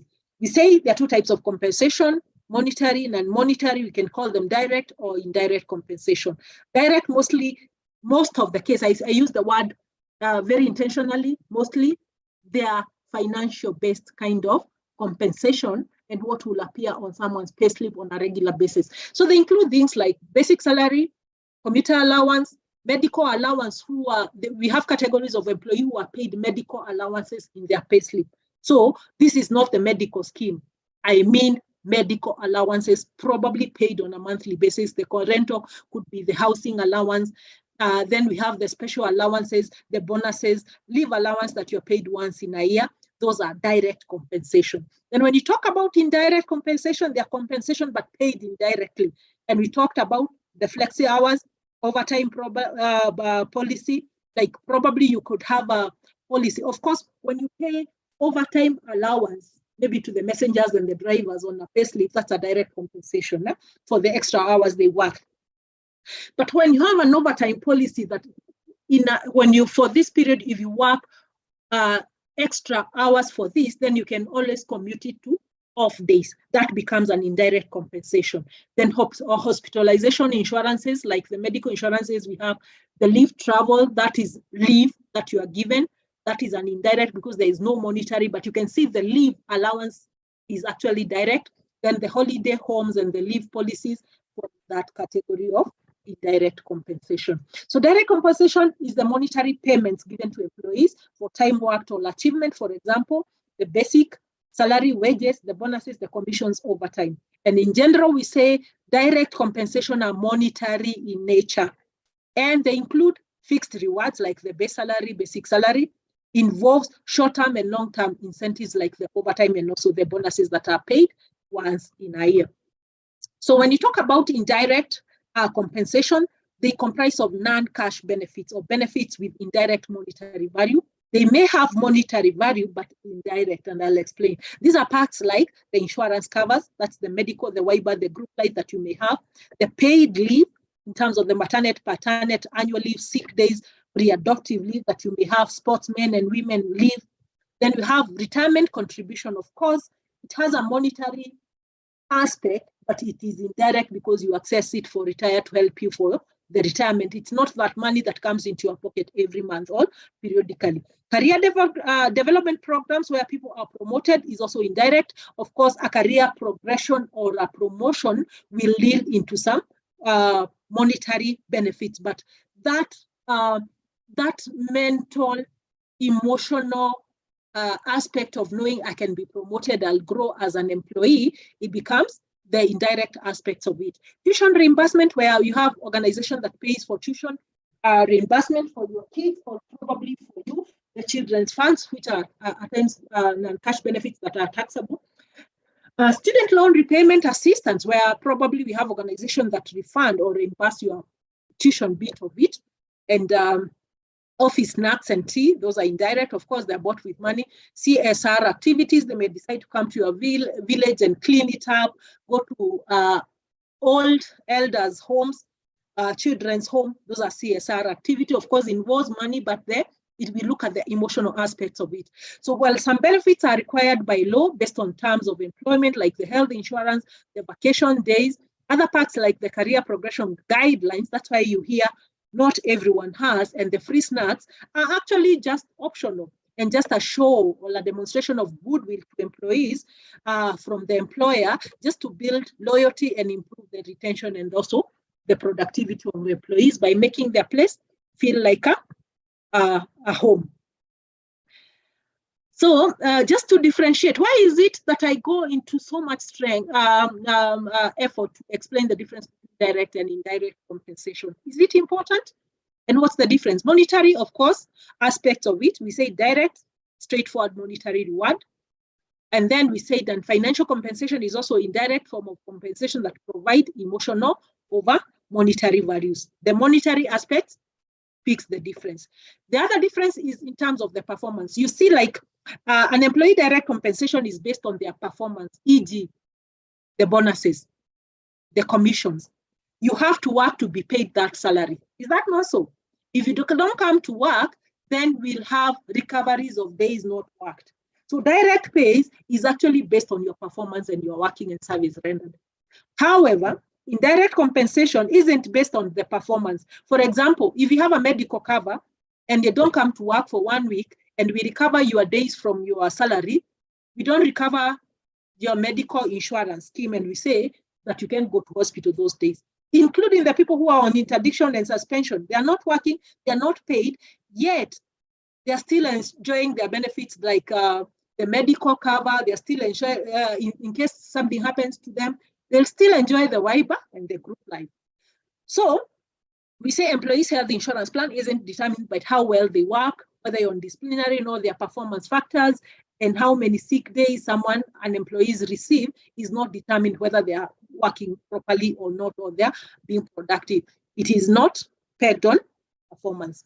The other differentiator is the experience. And we say in regards to direct compensation, an employee who is fresh from college, of course, is expected to earn an entry level kind of a salary, whereas an employees who have acquired a lot of knowledge and experience will be paid a higher salary in terms of the seniority. However, when it comes to indirect compensation, some organization may vary or may not. For example, if there's a policy that leave days are 21 days in a year, 30 days for all the employees, it is everybody, regardless of the many years the many years you have worked or not. If you say group life is 5 years times your annual pay, it doesn't matter whether you have worked for 1 year or 1 day. You're covered, whether you have worked for 30 days, which is one way to entice workers to stay in your organization. So those are some of the differences. But why is the difference so important to you as a HR? I said you must be able to sell your entire compensation and reward package to your employees. And we say, well, employees must receive their earned wages and be paid for the work they have done in time and consistently. They are not required to use the employees' benefit, like the medical. There are people who have medical covers, but they have never gone to any hospital or a major hospital that are covered by your insurance. And if they get sick, they go to the nearest pharmacy and they buy medicine. I have employees who have never touched their medical cover. I don't know whether they forget or they fear going to the hospital, or they're not aware of how much they can get that. I have employees who have gone back to school, but they have never claimed reimbursement for their tuition or such factors. Maybe issues like the loan facilities. There are many employees who will not enjoy those loan benefits and facilities because probably they are ignorant, they are not aware, and they just focus on their salary. So consequently, employees over time, they become unaware of their full value of their employment package that you are giving them. And this defeats the purpose of the value of indirect or non-cash benefits that are intended to provide to that employee. The other reason why the difference is so important to us is because there is a problem. Like an employee remains unaware of their value of the employment. More and more employees are quitting their job to seek higher pay, with higher paying ones with hard and soft benefits. I gave you an example of one of my clients who moved from the banking. Probably they had never thought about a staff mortgage scheme to be a benefit that will directly affect the total benefit package. He got 50,000, which was taxed, but he lost about 70,000 in terms of the net take home and what he's taking back to his family. And it was too late for him to revert back. Both direct, especially, I've had cases where when you're even negotiating with employees coming on board, they will want to really interrogate your medical cover because probably they have someone who is in the family, a spouse who is sick. And that is an indicator because now that is where you capitalize. Because you can see their desire and the need to move is to have that safety and security net for their family. So when you're negotiating and giving an offer, really concentrate on that. If you know you have other incentives that are not cross-cutting. For example, I've worked in an organization where I always have an ex gratia kitty that for the few cases, like 1, 2, 3 cases that may exceed their medical entitlement, and it is something that is so significant in terms of the medical impact, I'm always able to foot a particular percentage of that from that kitty. It is not open to all, but it goes to the board and I write a board paper and I say, if you are in this category or this happened, then we lock into that secret ex gratia case. So if you come to me with such a case and you tell me we are going to India, we have this patient, I'll tell you about all my medical covers, try to remove any limits and ensure that it's fully enhanced, like the chronic illnesses and the life-threatening, they have covered to the full limits. Of course, even you in government, you're given a package of 5 million, 3 million in medical cover. There's nobody in SLC has said that you cannot cover the chronic illnesses and pre-existing to the full limit. It is you to know how to negotiate with your insurances. So in such cases, that is what I capitalize on. But if you're not aware of that, you will not be able to communicate the total communication packages. Government gratuity, that 1% is very attractive for the senior managers who are coming on contract compared to probably the pension they are getting. So you must know. So we are saying both direct and indirect compensation add value to the total compensation package. The important part of communicating this total compensation package so employees understand the full value of coming to join your organization.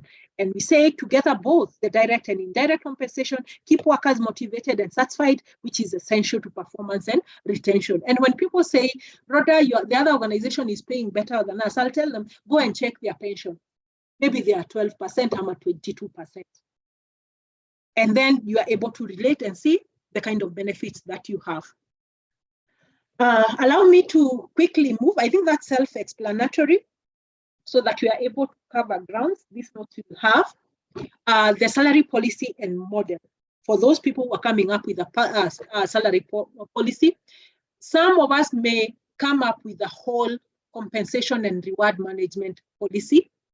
Reward and recognition policy are standalone from the HR manual, and some may just have a chapter or a statement of the salary policy within the bigger HR manual. So the practices are different, and we all start from the HR manual. Then you can decide to come with reward and recognition if you have the bonuses and what have you, so that you're able to communicate your expectations and the philosophy and where it is anchored. And eventually, probably you can come up with a staff salary policy if it all deems, or you can come up with what you call, for me, I have the salary structure. It's a salary structure that has notes. It's a whole salary structure that explain how you move from that, and it's self-explanatory. You can decide to use the CBA for the union because it talks about all matters of salary, because that's the main thing. So a salary policy, it could be in those diverse, depending how we want to package it. So we say it's just a policy like any other policy. It is a set of principles or general principles and directives that regulate employees' remuneration. It ensures that the organization's salary budget is shared more equally, taking into account employees' performance and the compensation and reward management objectives of the organization. The main purpose of designing an internal salary policy is to guarantee a system of fair pay for everyone, because you are the mother or the father as the HR of everyone. The people who are getting the higher perks because they have linkages with the management, and the people who are suffering, they are all your children. So you must, as HR, always strive to guarantee to your employees some level of fairness and equity. And that there's also the alignment with the company strategy and also the objective. What is the company overall strategy? That's why you need to be a strategic HR. What is the direction? What are the objectives? Even by the time you go for headhunting, what is it that as a strategy of the organization we are trying to achieve?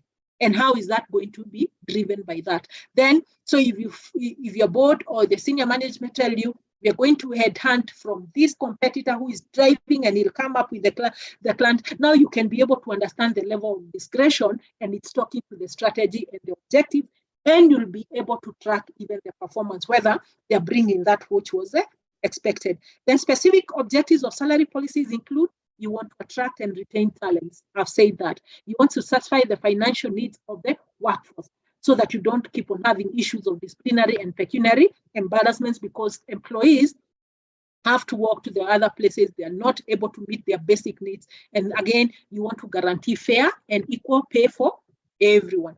Some of the characteristics of what we call an ideal or a good or an effective or a functional salary policy include: it is participative. Don't lock yourself in your office and sit like a high horse and come up with a policy, approve it, and send to the employee. It must be very consultative and participative, and especially when you work in an organization that has union, who are used to negotiating. So how does the CBA with the new salary structure you're coming on are actually going to be aligned? So any salary policy should be mutually agreed and accepted by employees or their representative when they are unionizable in the organization. Of course, HR and the CEO represent management staff who are not unionizable, and also the shop stewards and their union representative will represent the unionizable staff. Your salary policy must be coherent. Must be coherent in such a way it should ensure that employees in the same category are paid the same or relatively fairly or comparably the same.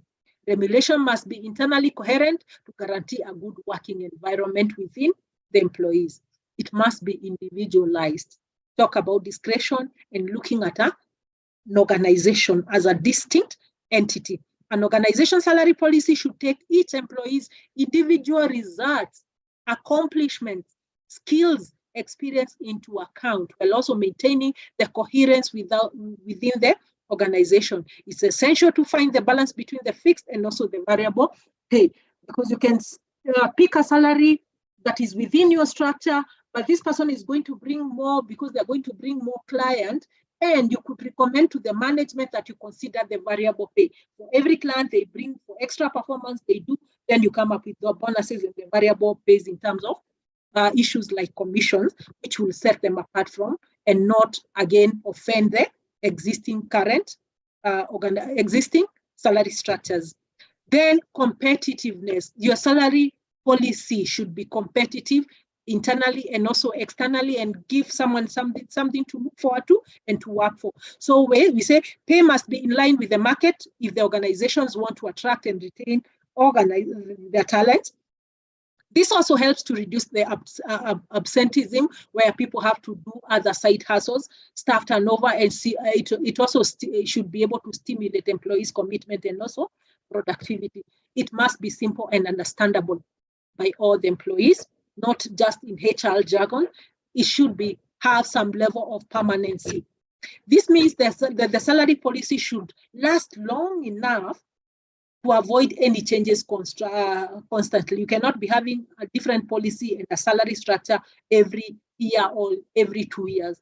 It must have some consistency, permanency, and predictability for people to be able to follow. And when you come up with a review, then probably after 5 years or such, when people have actually exhausted, and you'll see some of the indicators that tells you that we need to maybe review the organization structure, is where maybe you have massive or many employees stagnating, or they have reached the end, and probably you say it's a time. Or maybe where there are new regulations. You see now what has happened in the government because of the Finance Act, because of the housing levy and such changes. Then you could see now the SRC was triggered into relooking at the salaries, which had actually been frozen in terms of the increment that they've been able to give that across the public service. Then when you come up to remuneration model, what do we mean by remuneration model? They are also comparable or maybe related to what the policy is. A model is just like a structure. They are formats that you use to provide compensation to individuals in return for their efforts. So they are like the salary structures, something that looks like a framework, a structure, a format.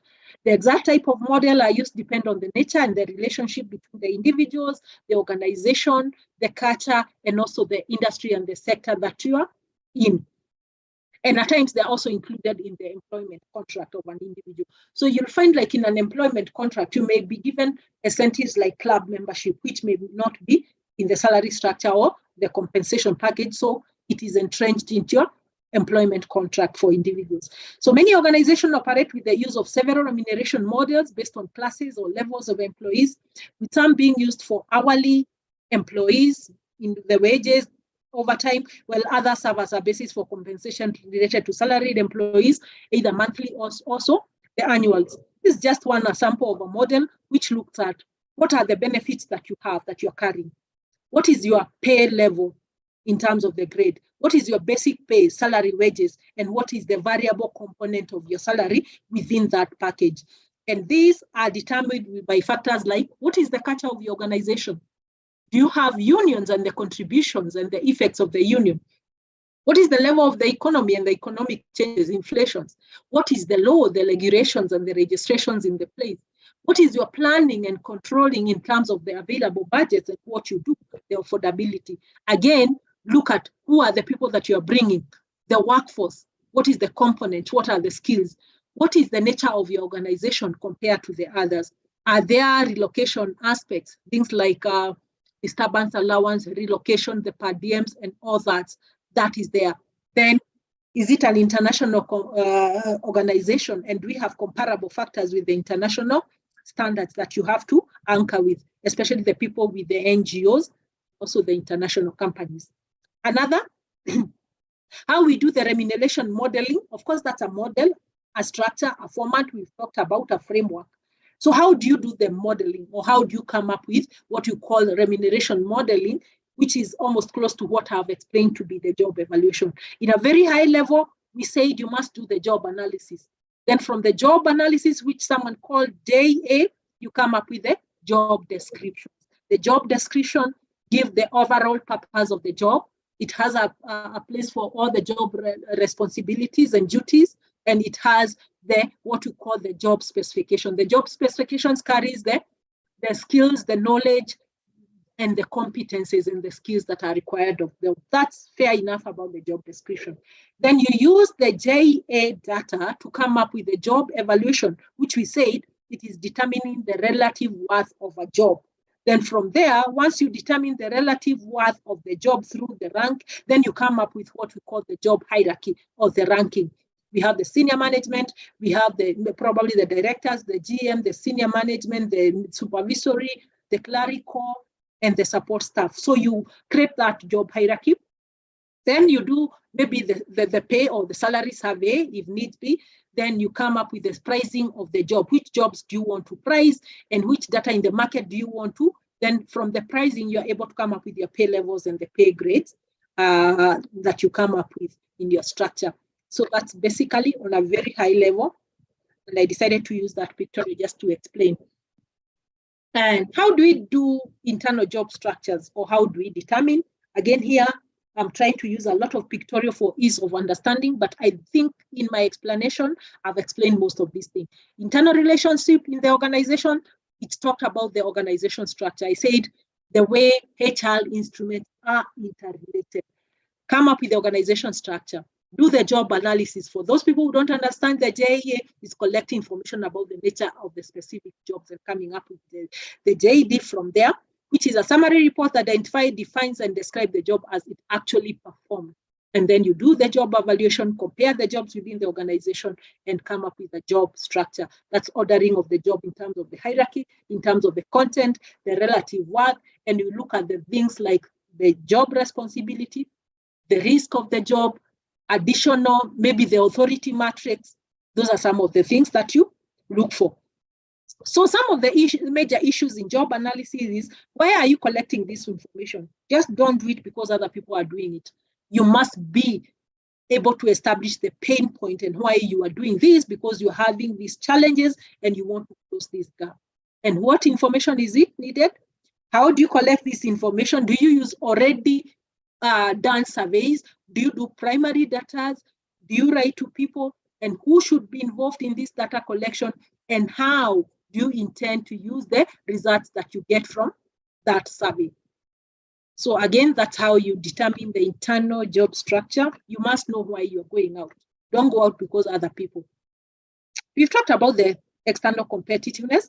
These are different organizations who are having different pay grades. You can see some are paying in dollars, others are paying in sterling pounds, others are paying in Japanese yen. So you need to look at all those parameters. So external competitiveness of your salary, it is just the pay relationship among organizations. And organizations pay relative to its competitors. So when you look at organizations that are comparable to you, where do you want to place your organization? Do you want to have a salary structure that is slightly higher than the competition, or you want to peg your salaries on a lower? I'm just looking at the comments. I've seen like I have 7 comments just to see whether we are together. So Rachel, the responses are not as the responses are not on actual salaries, but ranges, comparable factors, check positions, responding companies. I think she was responding to something. I recently did a job evaluation that sorted all my pay issues. That's from Judith. That's very good. Then someone has said we need to be careful when developing career progression guidelines, not to place too much weight on qualification vis-a-vis the performance. For me, job performance is key in moving up the hierarchy. When doing a market survey, how do I access the data info about how other companies in the same sectors are paying? We'll address that. Hi, you write a letter to those organizations and, oh, okay. Yeah, Judith was responding. You write a letter to those organizations and request you request for that information. And what I can also add, you can also promise them to share the data, because you'll hide the organization, but you can still share the data. So that gives an incentive for someone to actually give you their data, because they are going to get that information as well. I've done that. Once I participate, I always ask for that report to be shared with me so that I can be able to do that. That was editor. That's okay. That has been sorted. Allow me to ask further. Being salaries confidential information, organization might choose to respond or not. Is there any way you cannot compel? You have, that's why you need to build your network. It is not something that you can compel and establish networks. The responses are not on actual salaries, but ranges, comparable factor checks, position, responding company does not disclose actual salaries. That is it. Then there should be industry comparative. You don't give individual, but what your ranges are.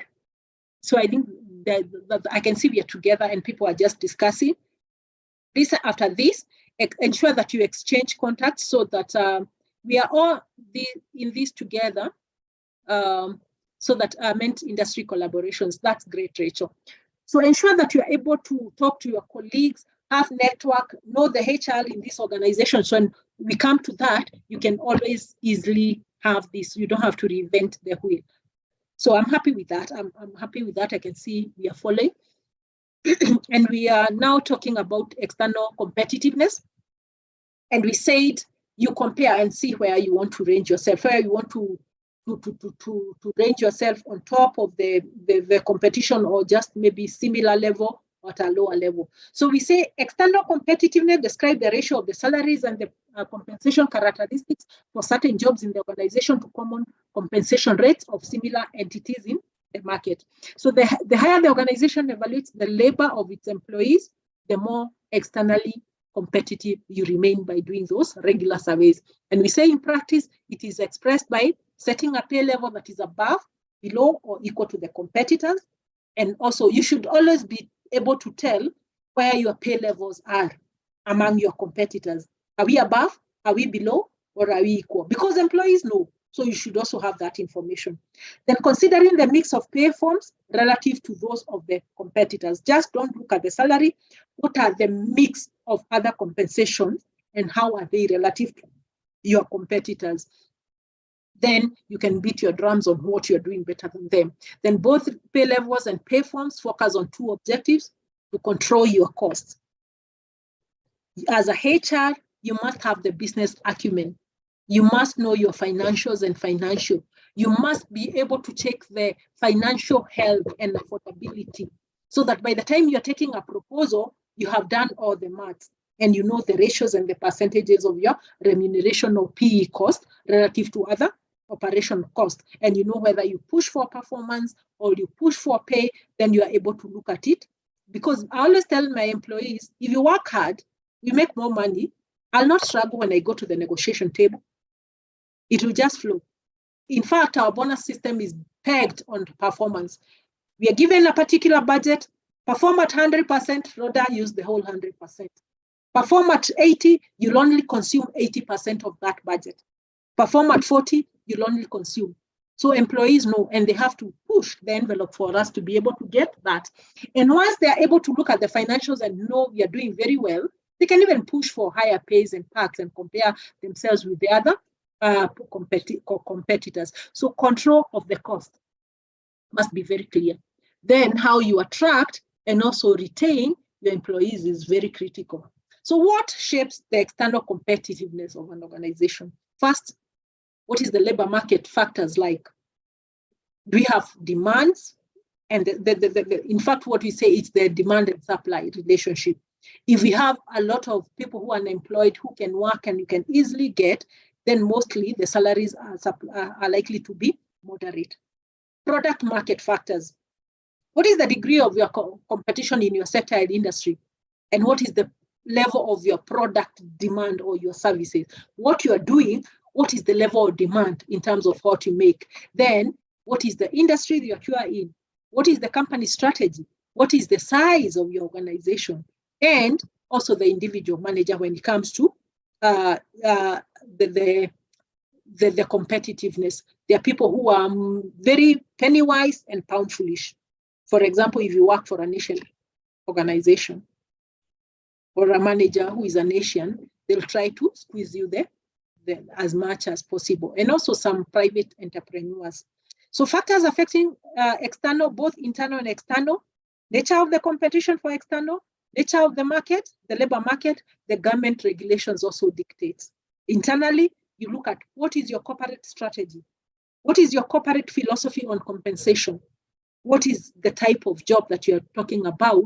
And performance is also a key parameter when you're coming up and designing a compensation system or package.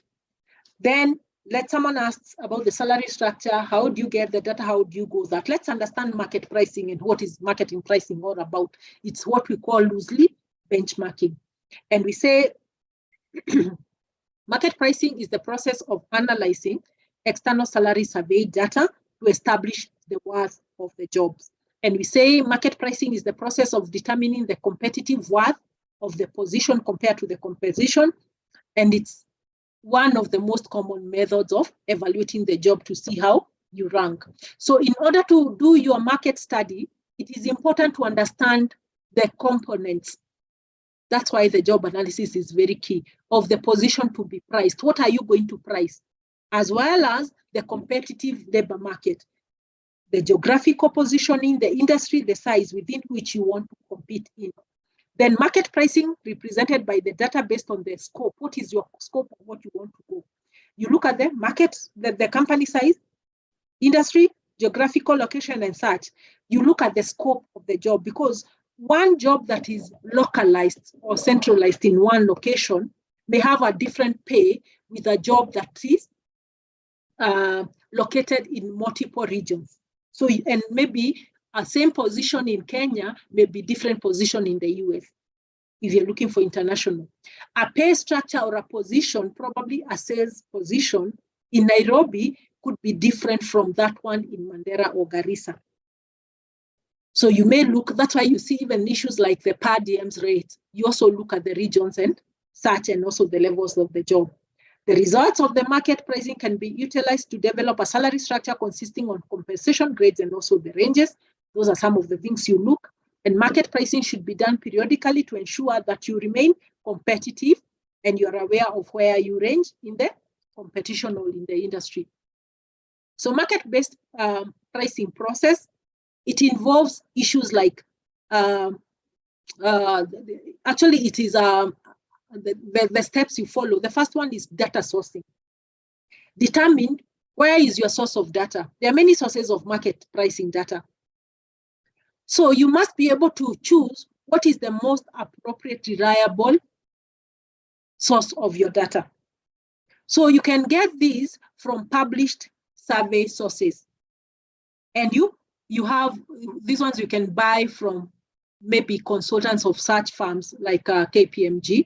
It is important to utilize as many relevant sources as possible in order to ensure they're accurate, that you can buy these, look at when was the survey done, what was the parameters, what were the scope, and you may also need to compare with other sources like primary data where you write to HR or the CEO and ask for that.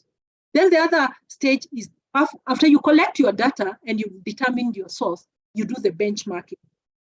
This is matching the organization's position to survey position. It entails grouping the collected data by organization characteristics.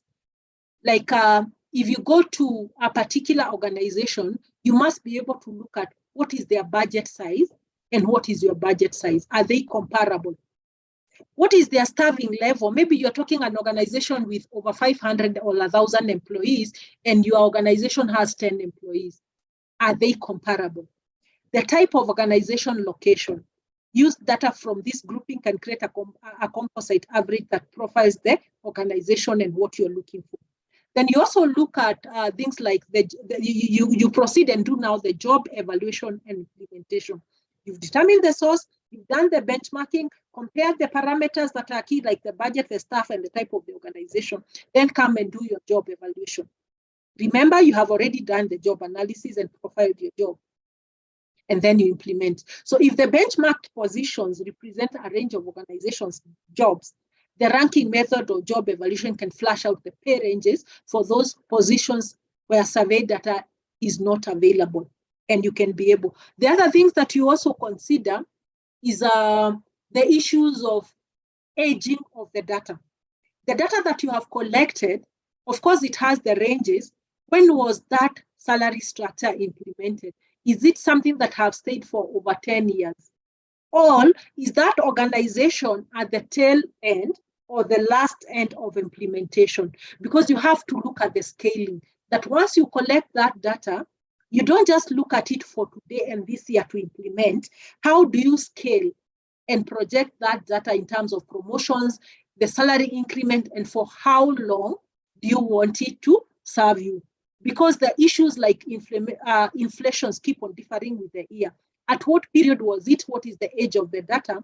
Because you want data and come up with a job evaluation that can serve you for the next 5 years and 10. So that progression and the aging must be factored in.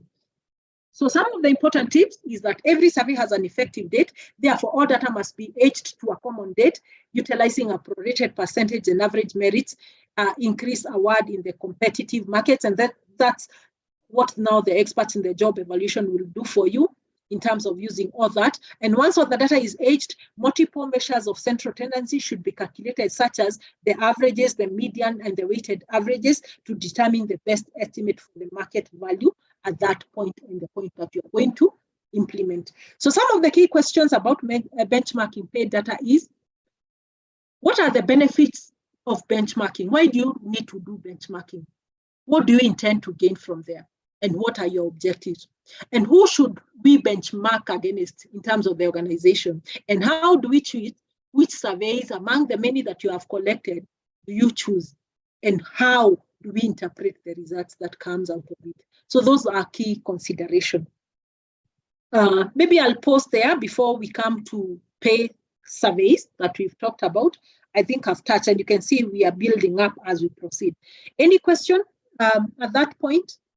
We have about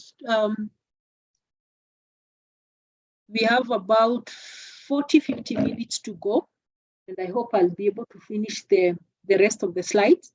Any question at that point? Of course, I like the charts and the participation. Any burning questions before we proceed, so that we can maybe spare some 10 minutes at the tail end for all the questions and review of how well we've done, whether we have learned, whether there's change of attitude, or it was just a waste of a Saturday chilly morning. Any questions? Burning question? Or we can pack it after, because you can see it's just a build-up. Maybe the next question you want to ask is about the salary surveys. Lucy, kindly go. Thank you so much, Rhonda, and thank you so much for such an engaging and informative session. My question is, I know Cheche asked regarding career progression that we should not place so much emphasis on qualifications. And now I'm in a scenario where the instruments were approved, and the career progression lays emphasis on qualifications. Most of employees have been at a stagnation stage, and you're in a scenario where there has been succession of senior position. And currently, employees were in a situation where they wanted to be promoted. And we have been recruiting, and majority of the incoming employees and some qualifications. So when it came to promotion, those who had requisite qualifications were promoted. And majority that have been stagnated from the inception of the institution have been left at the same position, which it's not really fair to the employees that have been in the organization for a lengthy duration, and their performance is good. My question is it viable to maybe prepare a paper, maybe like a board paper, maybe to waive those qualifications for the employees, maybe to be promoted? Or what would be the best approach to ensure that employees are all treated fairly, especially those who have been in the organization for a long period, their performance is good? What would be the best approach, Rhonda? Thank you. Thank you, Lucy, for that question. Give me 1 minute, I answered the door. There's some persistent, then I'll be. Thank you.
Sorry for that, I'm back.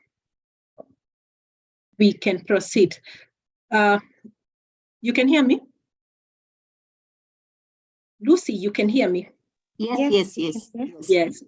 How I'll answer that. In fact, I thought about, there's someone who wrote on the form, career progression should not dwell so much on qualifications on the job specs and should dwell much on the specification, and I tend to disagree with that.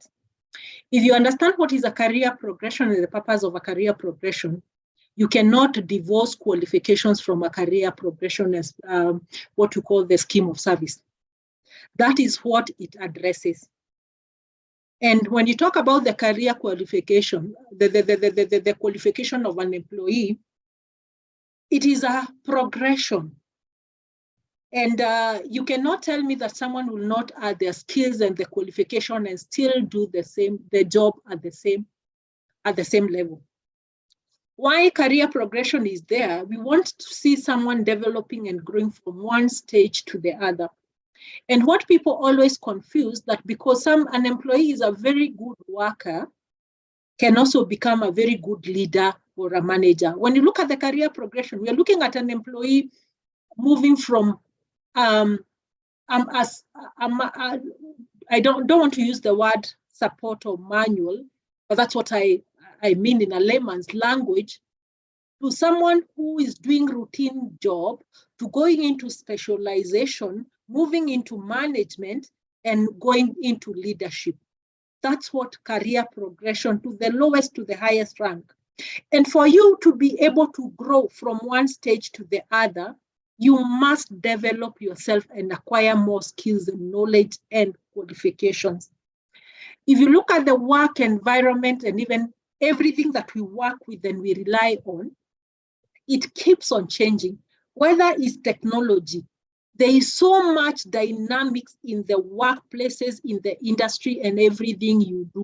And you cannot tell me someone who was recruited with a Form 4 qualification 30 years ago will still fit in the current day's work environment and what they do, and grow into a career, into a leadership with the same thing that he came with.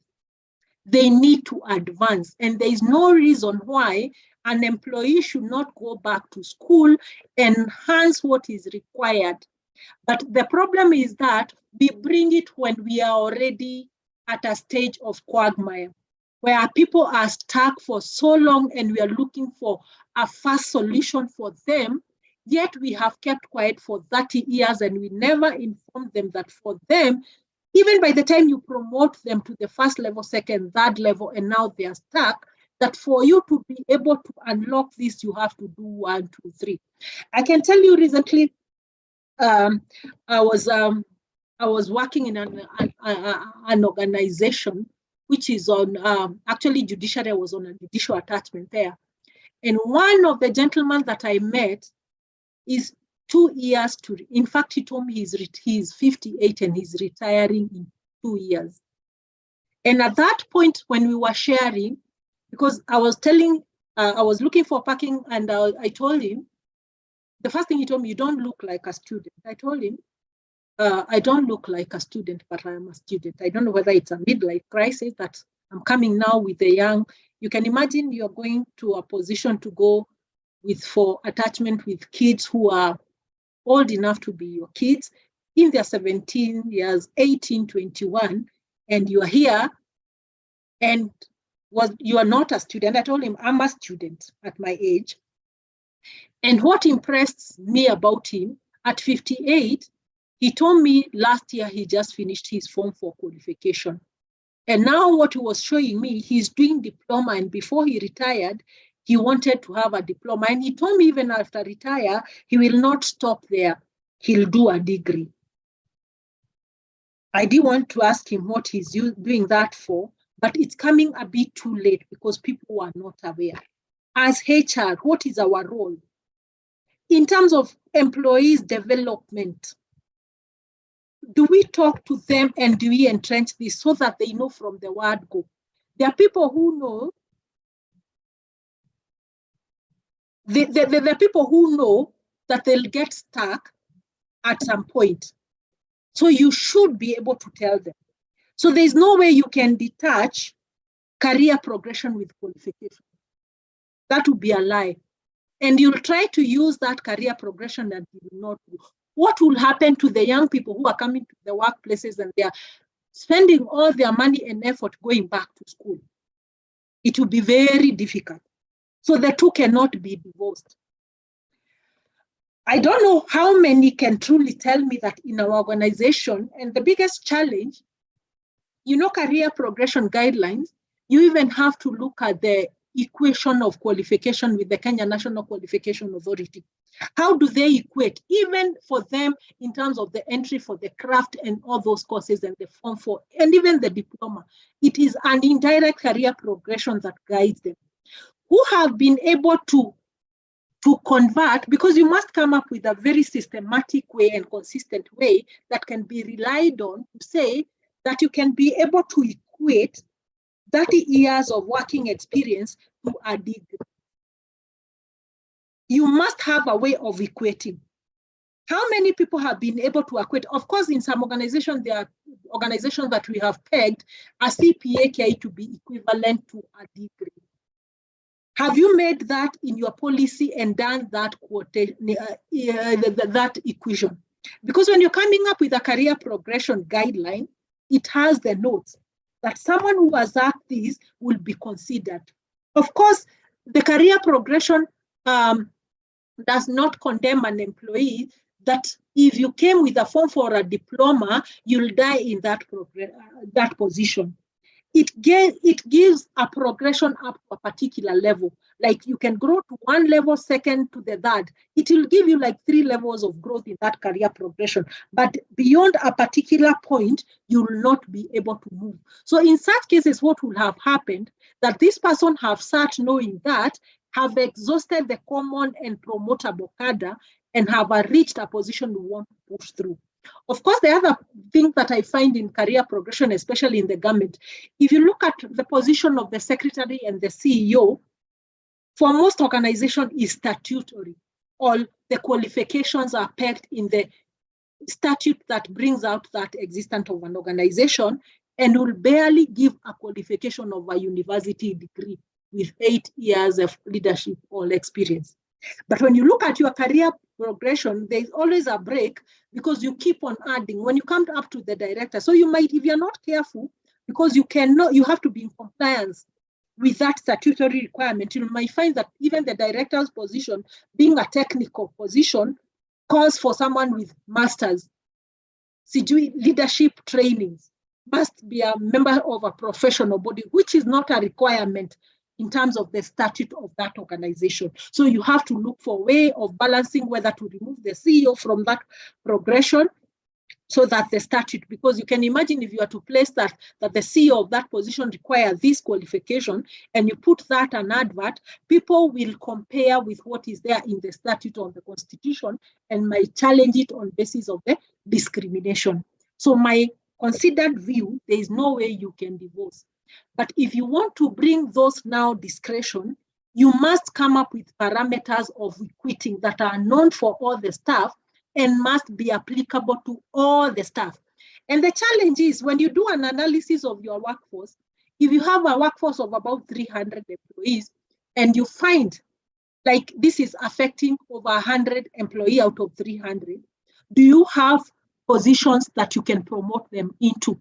I'll give you an example. If I'm young and I come to your organization as a director, and I stay in that organization as a director HR for the next 20 years because I'm young and I believe I'm young, are you coming to say that Rhoda has stayed in this organization for the last 20 years and now she needs to be promoted to a CEO? The other factor you have to consider, availability of those positions to be promoted. In an organization, you can only have one CEO. You can only have this number of directors. The HR managers can only be probably one. Do you have those vacancies that you want to push people forward because they have stayed in an organization for over this period of time? That is my personal opinion, but subject to maybe considerations by other organizations. Lucy, have I attempted to answer your question? Yes, Londa, thank you so much. Maybe for us is to do equation, because majority are technical, who require certain more courses for them to be able to do their jobs. They are technical employees. Maybe for us it will be to do an equivalent of the same. Thank you so much, Rhoda. And actually you'll find if they were to go back to that school, especially the TVET institution, and they bring their experience, is it considered so that they are not able to start from a craft certificate and they are taken to diploma or they are promoted to that level? When you come to the National Qualification Authority, which is also one of the documents you have to make reference to when you're coming up with your career progression. Caroline has a contrary opinion. I can see your hand is up. Let's hear your opinion with respect to people's of So now, I want to give an example, a case example that is in my company. So there's employer A who came in 2017 as an intern. Then he had a diploma. So, but he was still in school pursuing a degree, though he had not finished. So in 2018, he was done with the degree. We absorbed him as on contract, 2 years contract. So 2020, he went back to school and acquired a master's. So the management decided that he will go to he was deployed to a senior position, but then without any increment. The pay is still the same. So I was, last week he came to my office, and after talking to the management is reluctant on giving the salary that is supposed to be given. So I don't know how I'm supposed to go about this. Lucy, do you have a salary structure or a promotion policy? That's not a promotion. That is now what we are working on. Okay. For me, there is no promotion. They are being placed for there is no promotion there because our promotions come with a raise in terms of increment, which must be a promotion policy. And what I hear from you, you don't have even a salary structure, because you cannot tell me that you have promoted me from one level, the same salary. Again, if you look for those career progression guidelines at the opening before you start with now the jobs, Okay. Various jobs and the category, it has like 3 pages notes. And it tells you acquisition of an additional qualification. It is not a qualification for a promotion or to be changed from one position. The first thing, a vacancy must exist. And it must be subjected to competitive recruitment in terms of promotion interviews. Because you can say, let's say you have 20 people who have additional qualifications and even masters, they are subjected to one interview and you only need.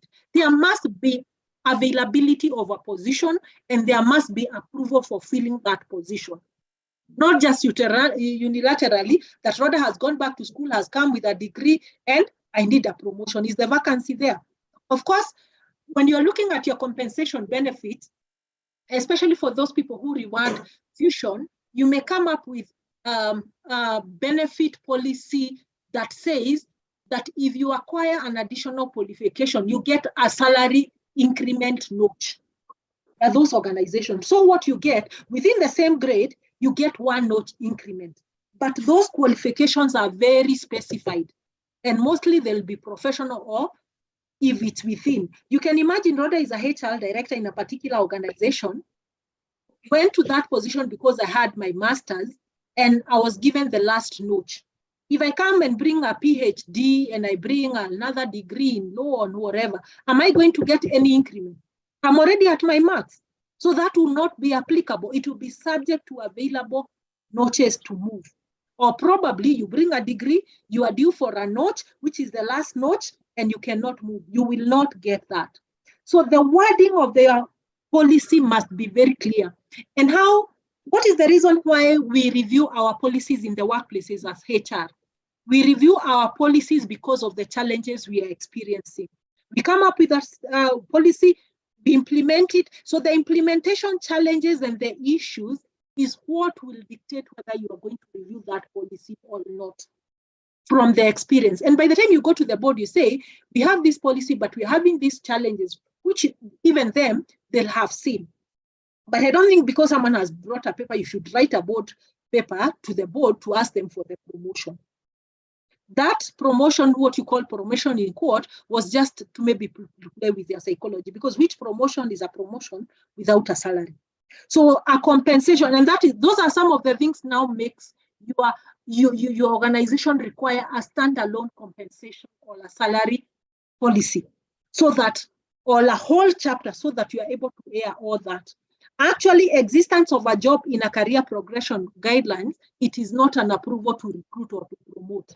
A vacancy must come up, exist, and then it is competitively advertised, interviewed, and the best candidate wins. What if you take those people and the person probably you are targeting does not, is not the highest probably in your interviews? Because you'll say, oh, what I need for this position is a degree and 3 years of experience. Those are the minimum in that position. For internal promotions, of course, with the career progression, those are the factors that you consider, but you cannot detach the two. And that is the purpose. Now you understand why all these instruments in HR are very critical. And they need to talk to each other and be aligned. That would be my for you, Carol, additional qualification that probably, you see, like even the people in the public who do SLDP, when it was such a requirement, it didn't mean that the moment you come from Kenya School of Government, now you get a promotion. It's not an assurance. A vacancy must exist, and it must be approved for filling, and the best candidate must fill that position. Hope you're together. Can we proceed so that you're able to finish our slides? I normally don't like going back with my slides. We better have question and answer, then we interrogate them. Eh? We are cool? We can go? Yes, yes. Yeah. Let's proceed so that, you see now the discussions are opening our eyes. So let's rush through them so that at least we'll enhance our knowledge. Eh? Yeah, promotion comes with additional responsibility, and that should be compensated. That is what Sharon has said. So if there was no compensation or additional, just being told you are this position, then that's not a promotion. Carrying out a job evaluation exercise currently, it's very helpful. Okay, that's good, Janet. I can see why we are all here. It's for us to learn. Let's look at compensations survey checklist. Some of the things you need to look at your checklist when you're doing a compensation survey, always check things on basic salary, wages. What is the increase percentages amount? That's why I said you look at the aging of the data so that you're able to factor what is the increase percentage from one notch to another and over 1 year, and also from one job grade to the other. The merit increases that are there must be factored. You must look at the salary ranges. You must look at the starting salaries and the max salaries. You must also look comparably with other incentives and the bonuses that are there available in that workplace. You remember we said compensation can involve both direct and indirect, and fixed and also the variable. What are the variable? Probably that organization is trying to use the variable pay and compensation packages, elevate or probably to make good for the loss in the fixed. Then you must also be able to look at the allowances and the benefits that are in place, and also must be able to look at the working hours of that organization compared to your organization. On a very quick level, let's look at the procedures of conducting wage and salary surveys.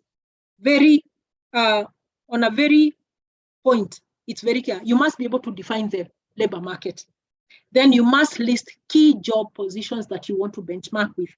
Then you must be able to define job categories in terms of the detailed description of the job, all that job analysis. Collection and also profiling, which particular jobs do you want to do a survey for? Then collecting the salary data, we talked about evaluating the sources. Then you compile the data that you have collected. Then you perform the analysis that I took you through, the company size, the budget, and all those factors that I talked about. Then compare the market averages. Then make pay structure decisions and align the results with your needs of the organization and the company strategy. And also, so what is a job? What is a benchmarkable job?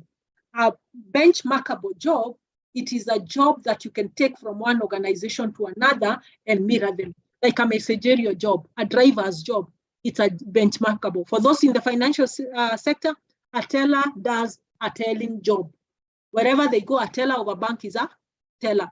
Probably what could differ is the size of the organization, the tier of the organization, whether financial sector, and also the size and the products and the organization. You could have a teller in Standard Chartered and Barclays, and a teller in banks like the small banks, like which one? The likes of the Spire banks, the credit banks, you compare, and then we have the middle banks. The DTB, of course, is tier 1, and then the mid other banks, and you compare. You can also have a teller they do telling job or cashiering job in a supermarket, but you don't expect a supermarket teller to be paid like a teller in Diamond Trust Bank. So those are some of the things you look at. You could say a university lecturer is a university lecturer. An inspector is an inspector. Those are some of them. Let's look at some of the examples. We say benchmarked jobs are those jobs with a clear, consistent definition of the relevant labor market for which reliable market data could be collected. Benchmark jobs are used as a representation of a job function and pay levels. And benchmark jobs related data is useful to both the employer and the employee. Employer can use it to check employees' level of responsibility, the salary consistency, and they can use it for negotiating, especially the union. They can use these for new jobs or pay rise increases in responsibility when they are already employed in an organization. Some of the characteristics, contents are very well known and they are relatively stable over time. They don't change much. A secretary job. Nowadays, secretary jobs are changing, depending with the level of training, if someone was a typewriter, or you can become a PA. Job is common across several different employers and sectors. Then sizable proportion of work force employed in that job. So there are masses and many, many people. Like in a bank, there are many tellers. In universities setting, there are many lecturers. So those are some of the characteristics. Examples: a vice president, by a deputy CEO's job, general manager's job, a manager's job. That is why we talk about the career progression. For someone to rise to a manager, general manager, those leadership, you need the leadership competency and the managerial competency. Supervisory, you need the supervisory skills. Project leaders and supervisors could be some of the examples. Associate scientists, engineers, a scientist, the technician, they move from that level. And this is where you can see a lot of people get stuck in technician jobs. You want them to be engineers. You want them to be professionals. You want them to have that title. But even if you go to their membership association, the way their classification, it's either they're associate, they're technicians, they differ. Then those are many examples. Administrative jobs, a clerk, messengers, there are many. Word processors, you can call them like the secretarial jobs, there are many. And the administrative secretary, there are many. Then they can grow into that in terms of the hierarchy. Then when you talk about variable performance, we talked about fixed compensation and also the variable compensation. Of course, variable are pegged on performance. And this is why we say compensation should be based on the performance more than maybe the years the variable pay comes in.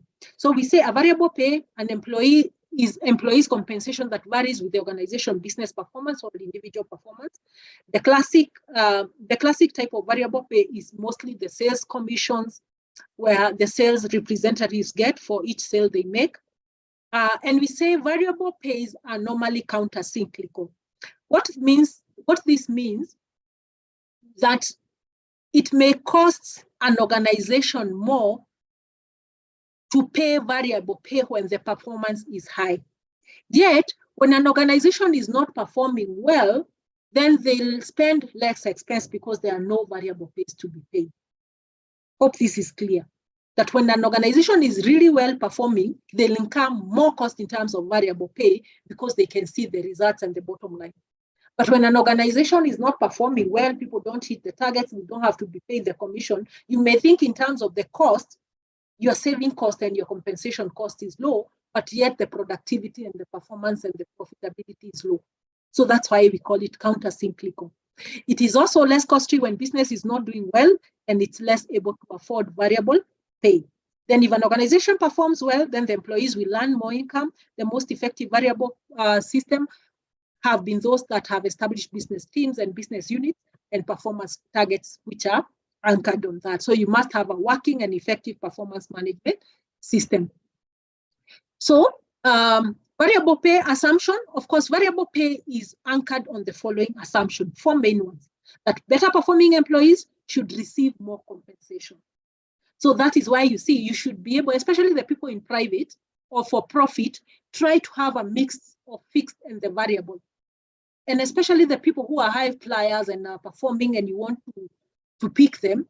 I had one interview of a sales manager who told me, Rhoda, give me a salary of 120 or leave, and then you on the first, before I settle into the job and run the market, then after probation, reduce my salary to 80 and improve my commission because they were sure they will perform. And they could earn more in terms of the commission than even the retainer. So some jobs contribute more to organization success than others. So that is why you see there are people who feel they are more core to an organization because they affect the bottom line than others who are in support. So it is on that principle that the variable pay is anchored on, so that a manager earns a manager's salary grade, but then the variables actually contribute to that difference. Then it's also anchored on the assumption that part of the compensation should be tied directly to the performance and the results of that person. So those are things that you can introduce for those people probably who cannot move from one grade to another, but you think they are performing better than the others. Introduce a variable pay. Some people perform better and are more productive than the others, hence the variable pay being a very central incentives in terms of the compensation package.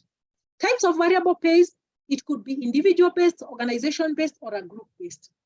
For individuals, piece rate system, you pay on the piece rate, bonuses, special incentive programs like trips, merchandise, awards, sales compensation.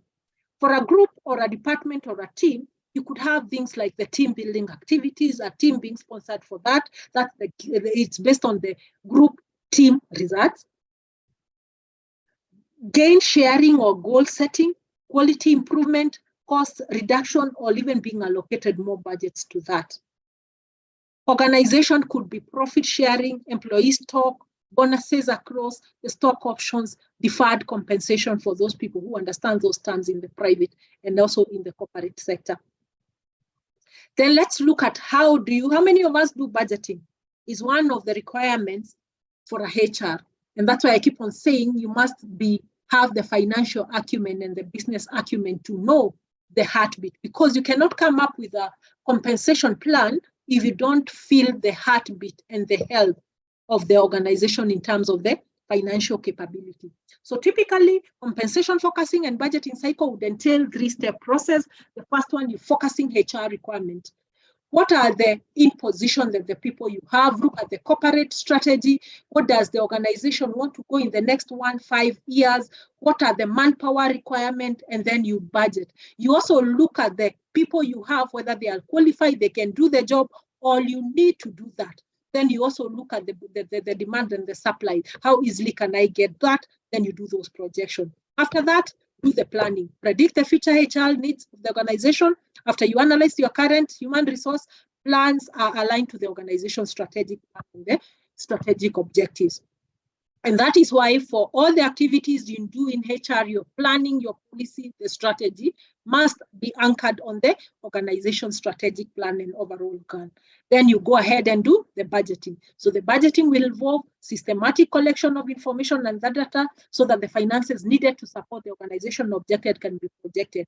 It details how plans will be carried out month by month, cover all compensation expenses for the year, and it requires collection of many data, both direct and indirect. So components of HR focusing, it all starts from the organization strategies and the objective, the organization strategic plan. Then You do the scanning of the environment, the competitors, and you do that analysis. Then analyze the internal inventory of the HR capability you do. That is what HR focusing is all about. Then you do organization need of the people versus the survey of the people who are available. Then come up with your HR strategies and the plans on how to do the gaps. And then you budget in terms of the financial requirements. Compensation planning, we look at, you define or review the compensation philosophy of your organization. You must understand it, understand your organization culture, the philosophy, and get the buy-in. From there, do your industry market survey, having understand where you're coming from as an organization, why you have come to this organization, people are doing things the way they are doing, how the compensation is arrived, what is the thinking. You must move that before you go to the market.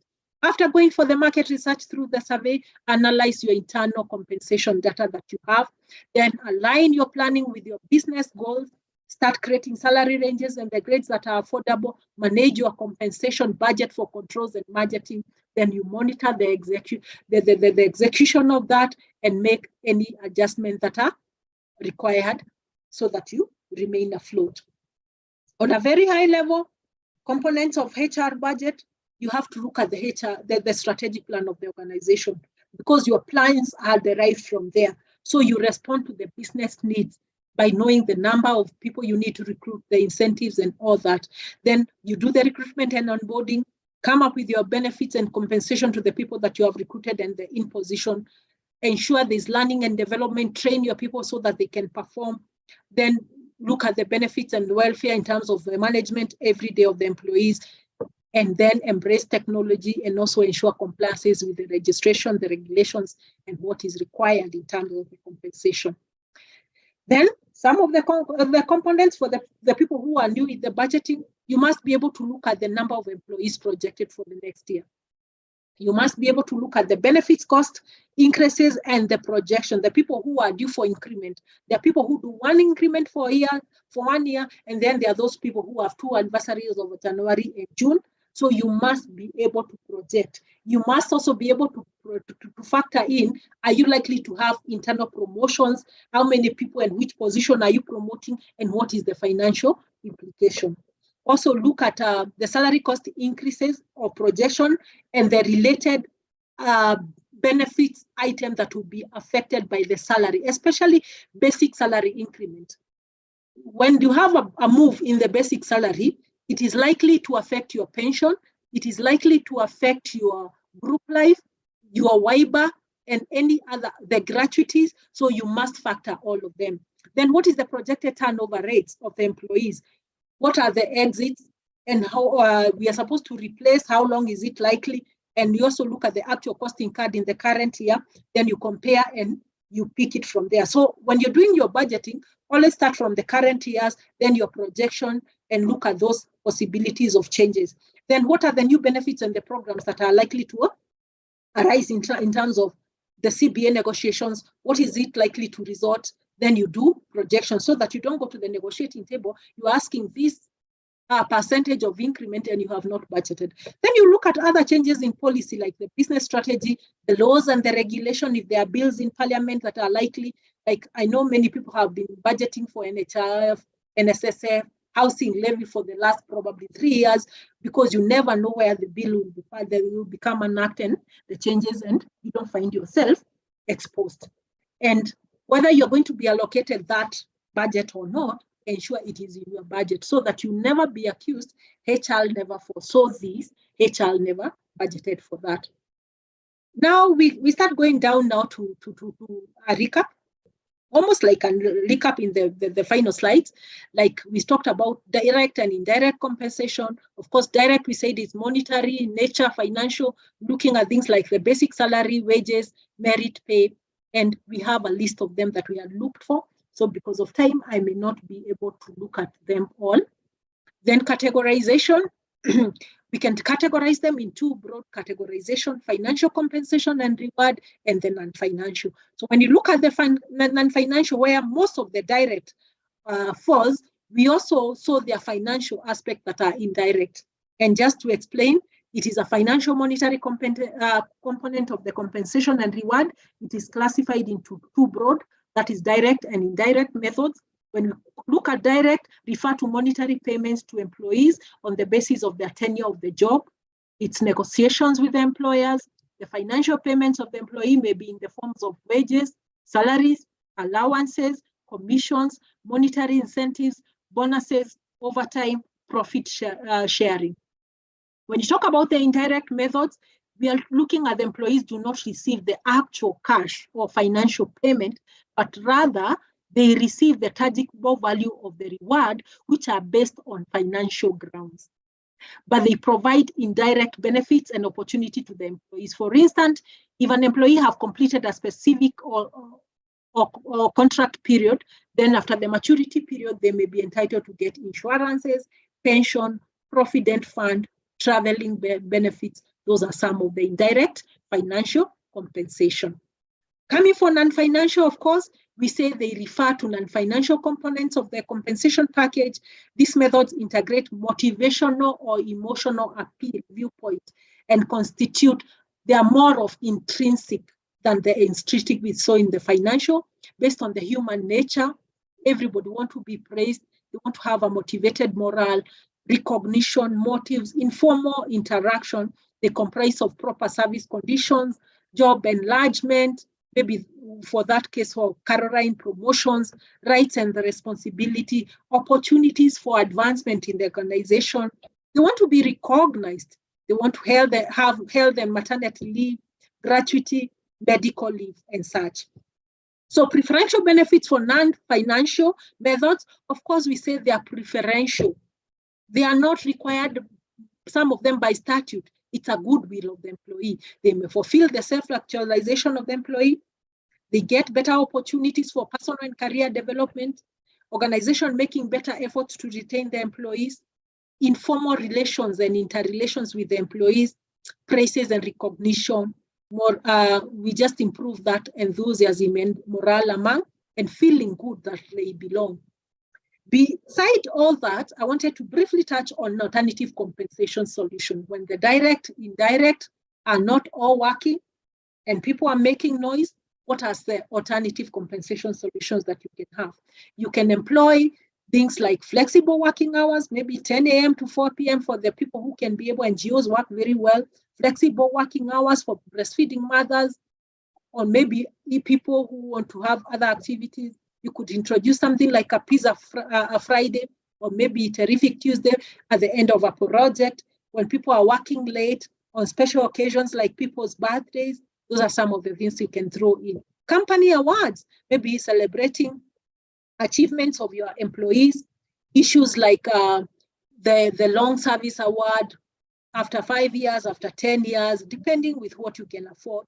You give a token, maybe 10,000 for 10 years of working experience. So you are rewarding those people who have been loyal to the organization. Social clubs. Of course, for senior managers, you can enroll them in sports clubs. They're like the Parklands, the Wadi Degras, the Royal Club, and all that. But for the other staff, what have worked, especially when you're trying to do the culture change for the organization, some of the things that have worked for me and I've used is, you see, like even the public service club, how much subscription you pay. You can pay like about 50,000 for a group of 50 people or 100. Not every employee will go, but you'll have pockets of employees, and you pay that per year, who want to meet in a social activity, to go play soccer, football, and you enroll for a particular number of employees in terms of the welfare building. That can work. Public service club, very affordable. You just give limit of number of employee. They'll identify themselves with the badge, the staff badge, and it becomes like a corporate package. A very small budget, but employees will feel like you're thinking about them. They'll have time where they can go and play, ease the tension and pressure of the workplaces. Extended new parents leave for both the fathers and also the mothers, especially if they have difficulties with the delivery of the baby or need more attention. This is something that you can always negotiate for as HR, where practical. Then in my parting shot, just 4 points for you, that if you forget everything, don't forget these 3 points. That having an attractive benefit program can increase the number and quality of candidates applying for your role with the company, and can help retain staff that otherwise might look for other jobs elsewhere. So it is worth your attention and the effort, and to make policies that are functional operation. So, and we always say having a policy, one thing, having it functional is another thing. Number two, these benefits can save employees money. I gave an example of a medical, improve their health and fitness, or make their lives much easier. I'm one person who believes in preventive care than curative care when you come to medical cover. Always understand your medical insurance and give the best to your employee. They can really help employees manage their work-life balance, can even make them more productive when they are at the workplace and be more loyal, because they'll be remembering you in terms of what you did for them. And as a HR, take the time to think about the alternative employees benefits that you offer your staff and look for options that may appeal to them. Perhaps speak to your employees and see what they would like to see in the benefits package, and then work to create offers that would appeal to them who are in your organization and also for your future employees. And that brings me to the close of my presentation. Just 1 minute to 11:30 when we are supposed to end. I can see an array of comments. Let me just look at the quickly comment. Nixon, I'm extremely impressed with this training. It has been incredible, informative, mind-opening. It has provided me with the opportunity to brainstorm and develop a solid plan for my organization. I want to express my gratitude to Rose Muteshi and my fellow participants for this invaluable experience. Dixon, you're welcome. I appreciate it. Let's keep it, Mutesh. I see you are making connection. Awesome presentation. That's from Marianne. Just to see if there are questions. And then now I can open the floor before. I know mostly our ACHRP are timed and we may be just be locked out, but let's hear quick contributions and questions. Anyone who can go through before we are ended, but that marks the end of our training for today. I really want to thank you for your participation, for your interjections and all that. It has been participative. And I love it that way. And I think we are internalizing, we are asking our question. Training is to challenge our thinking and our change of attitude, and learn more, and we'll be able to do. Any quick questions before we close, before we call it a day? Any quick ones? Jacqueline, Janet, John, Gloria, Faith, Christine, any? Then you want to tell us something? I can see you have unmuted your mic. Yes. Kindly.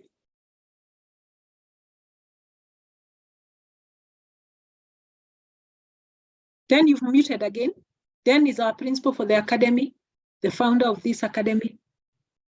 Dan, tell us something before you throw us out. Thank you. I can see. Thank you very much, Rhoda, for taking us through compensations and rewards management. Now, I only want to make the following clarification for all our participants. Number one, all our courses, the notes, that is the PowerPoint presentations and the recordings are available on our portal, achrp.org. You see, then my name reads achrp.org.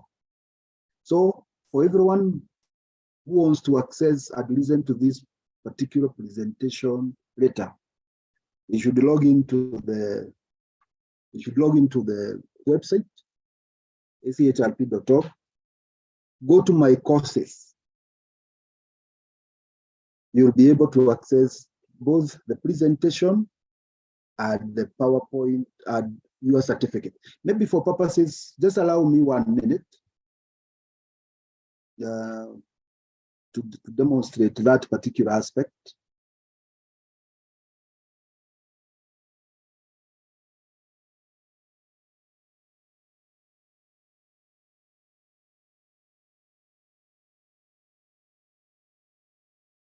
I hope someone to tell me, Rhoda, are you able to see my screen? Yes, it's clear. I can see it. Huh? It's on the screen. Very, very well. Thank you very much. Now, how to log into our portal? You go to achrp.org. You'll get the login form on your left, on your right hand side. You'll enter your email address. Mine is that.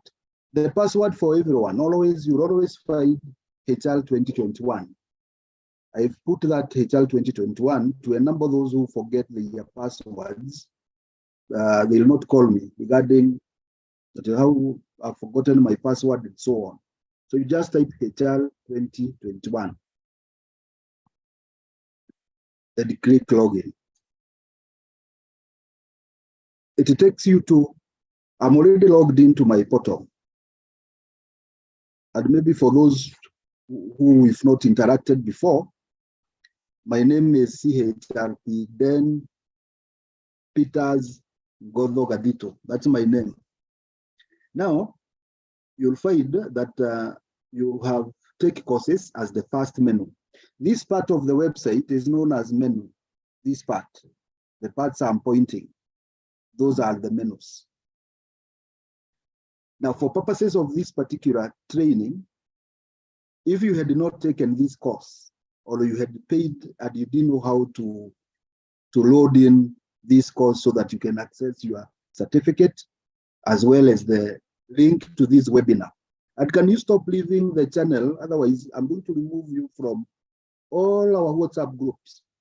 So stop that. Listen to this so that you don't call me regarding that one. So now, once you are on take courses, the way to take courses is you select the course. That's why you do it.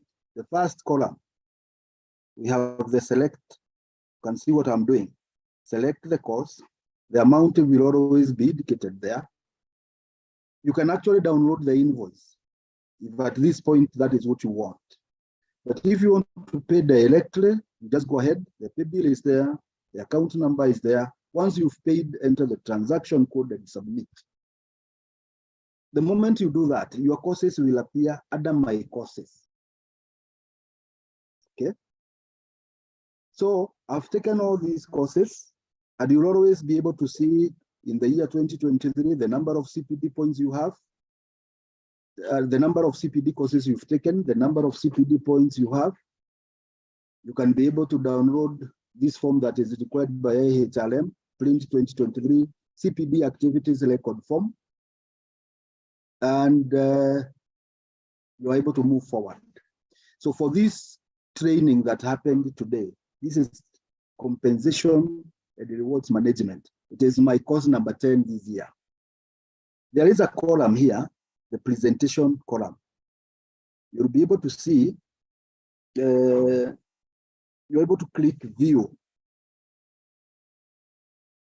You'll be able to click view. And there, the notes that Loda was using are available for viewing, compensation and rewards management. Then you can click next page, and so on. So the notes, you want to agree, the notes are already loaded on your portal. Now, next time you are attending our class, after you've paid for the course, go to view presentation. The link for the webinar is always on the when you are viewing presentation, the link to for the webinar is always on the left-hand side. You see the webinar link is the one we were using today, is there, the webinar ID, the webinar passcode. So you can always switch between the presentation by clicking open presentation, or you can go to the video link, then you click video. Say for instance, you click open video. Then what is here is not what was happening today. I'll be able to load that. I'll be able to load that in a few minutes. So you should not be worried about that. I should be able to load that. But before, this is the particular course, compensation and rewards management. So if I go to manage, I should be able to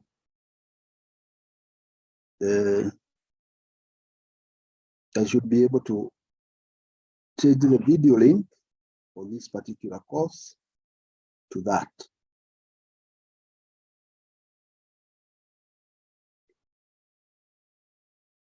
So for this particular course today, this one, I've already done what is required, you will notice after refreshing that this is the compensation and rewards management video for today.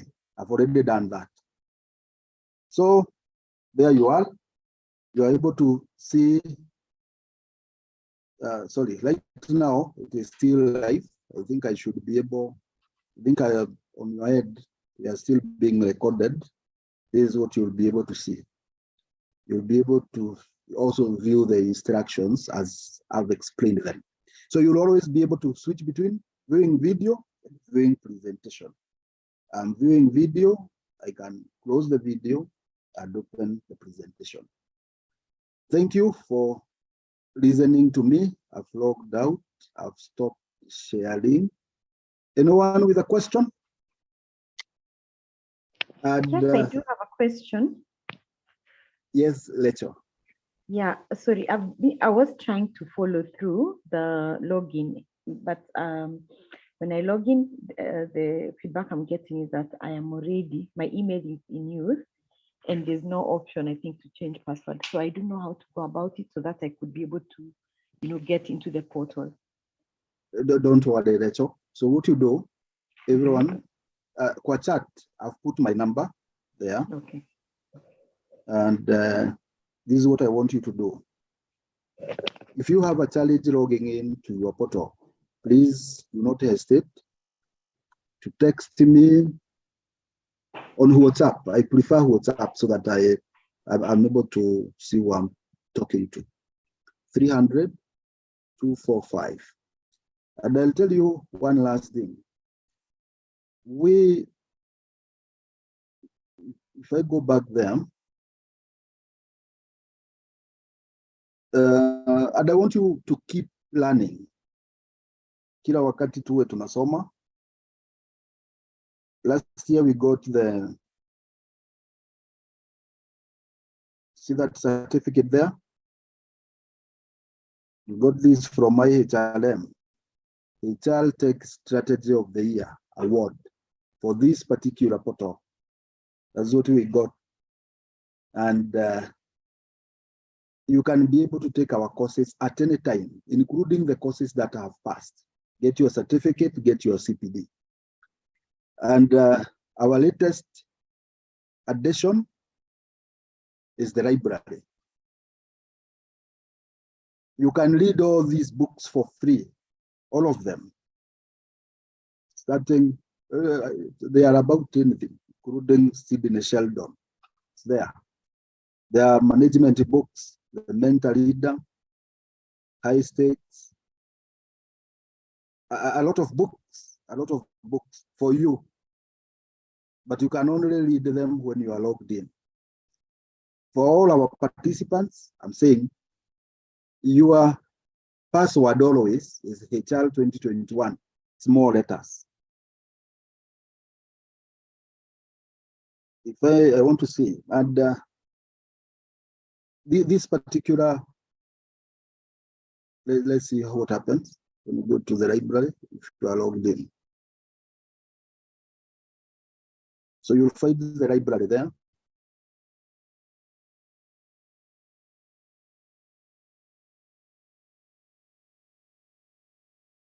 And that library is free to read. So you can actually open any book, add, let me see, the inspirational reader. Just open the book there. Don't worry about the display. I'm working on this display. Actually, I'm working on it today. It's going to be the most beautiful display you have ever seen. Finally, for those who are single, we have the HR singles group. No, most people fear going into uncharted waters. But then now, for me, I do things differently. So I'm posting that link there.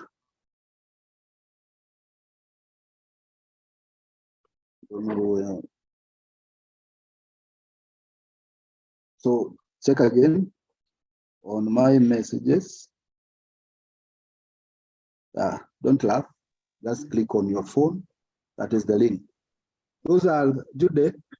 Wondering what I'm saying. That is the link for HR Singles.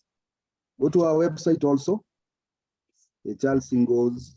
Oh, by the way, HR people are human beings. Did you know that?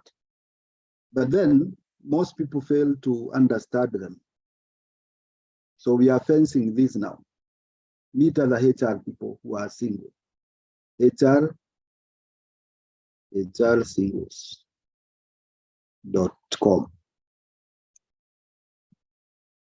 Okay, take that website, but first of all, join that group. If you are not single, we'll notice we have bots there which are going to kick you out. It's for singles only. Then we are also going to have another group for those who are married, HR, and those who are fighting. I have another group, HR Ninjas. That is for those who like fighting, those who are argumentative. Yeah. Any question?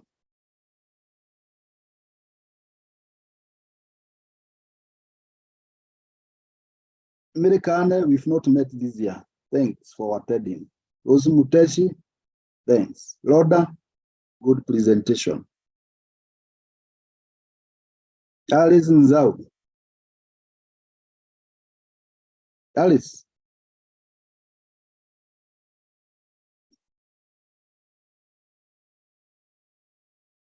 And by the way, if you ever feel you can train, you have the fire burning in you, talk to me. I'll give you a platform to conduct training. Our Zoom account is a paid account. So when we are not training, it is not in use. So for this one, if you can train, let me know. And you even tried by talking now, putting your video on, saying something, then you see whether you are shy. If you can't speak when you are kwa video, then you can't train.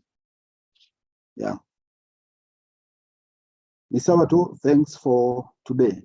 You want to say something, someone?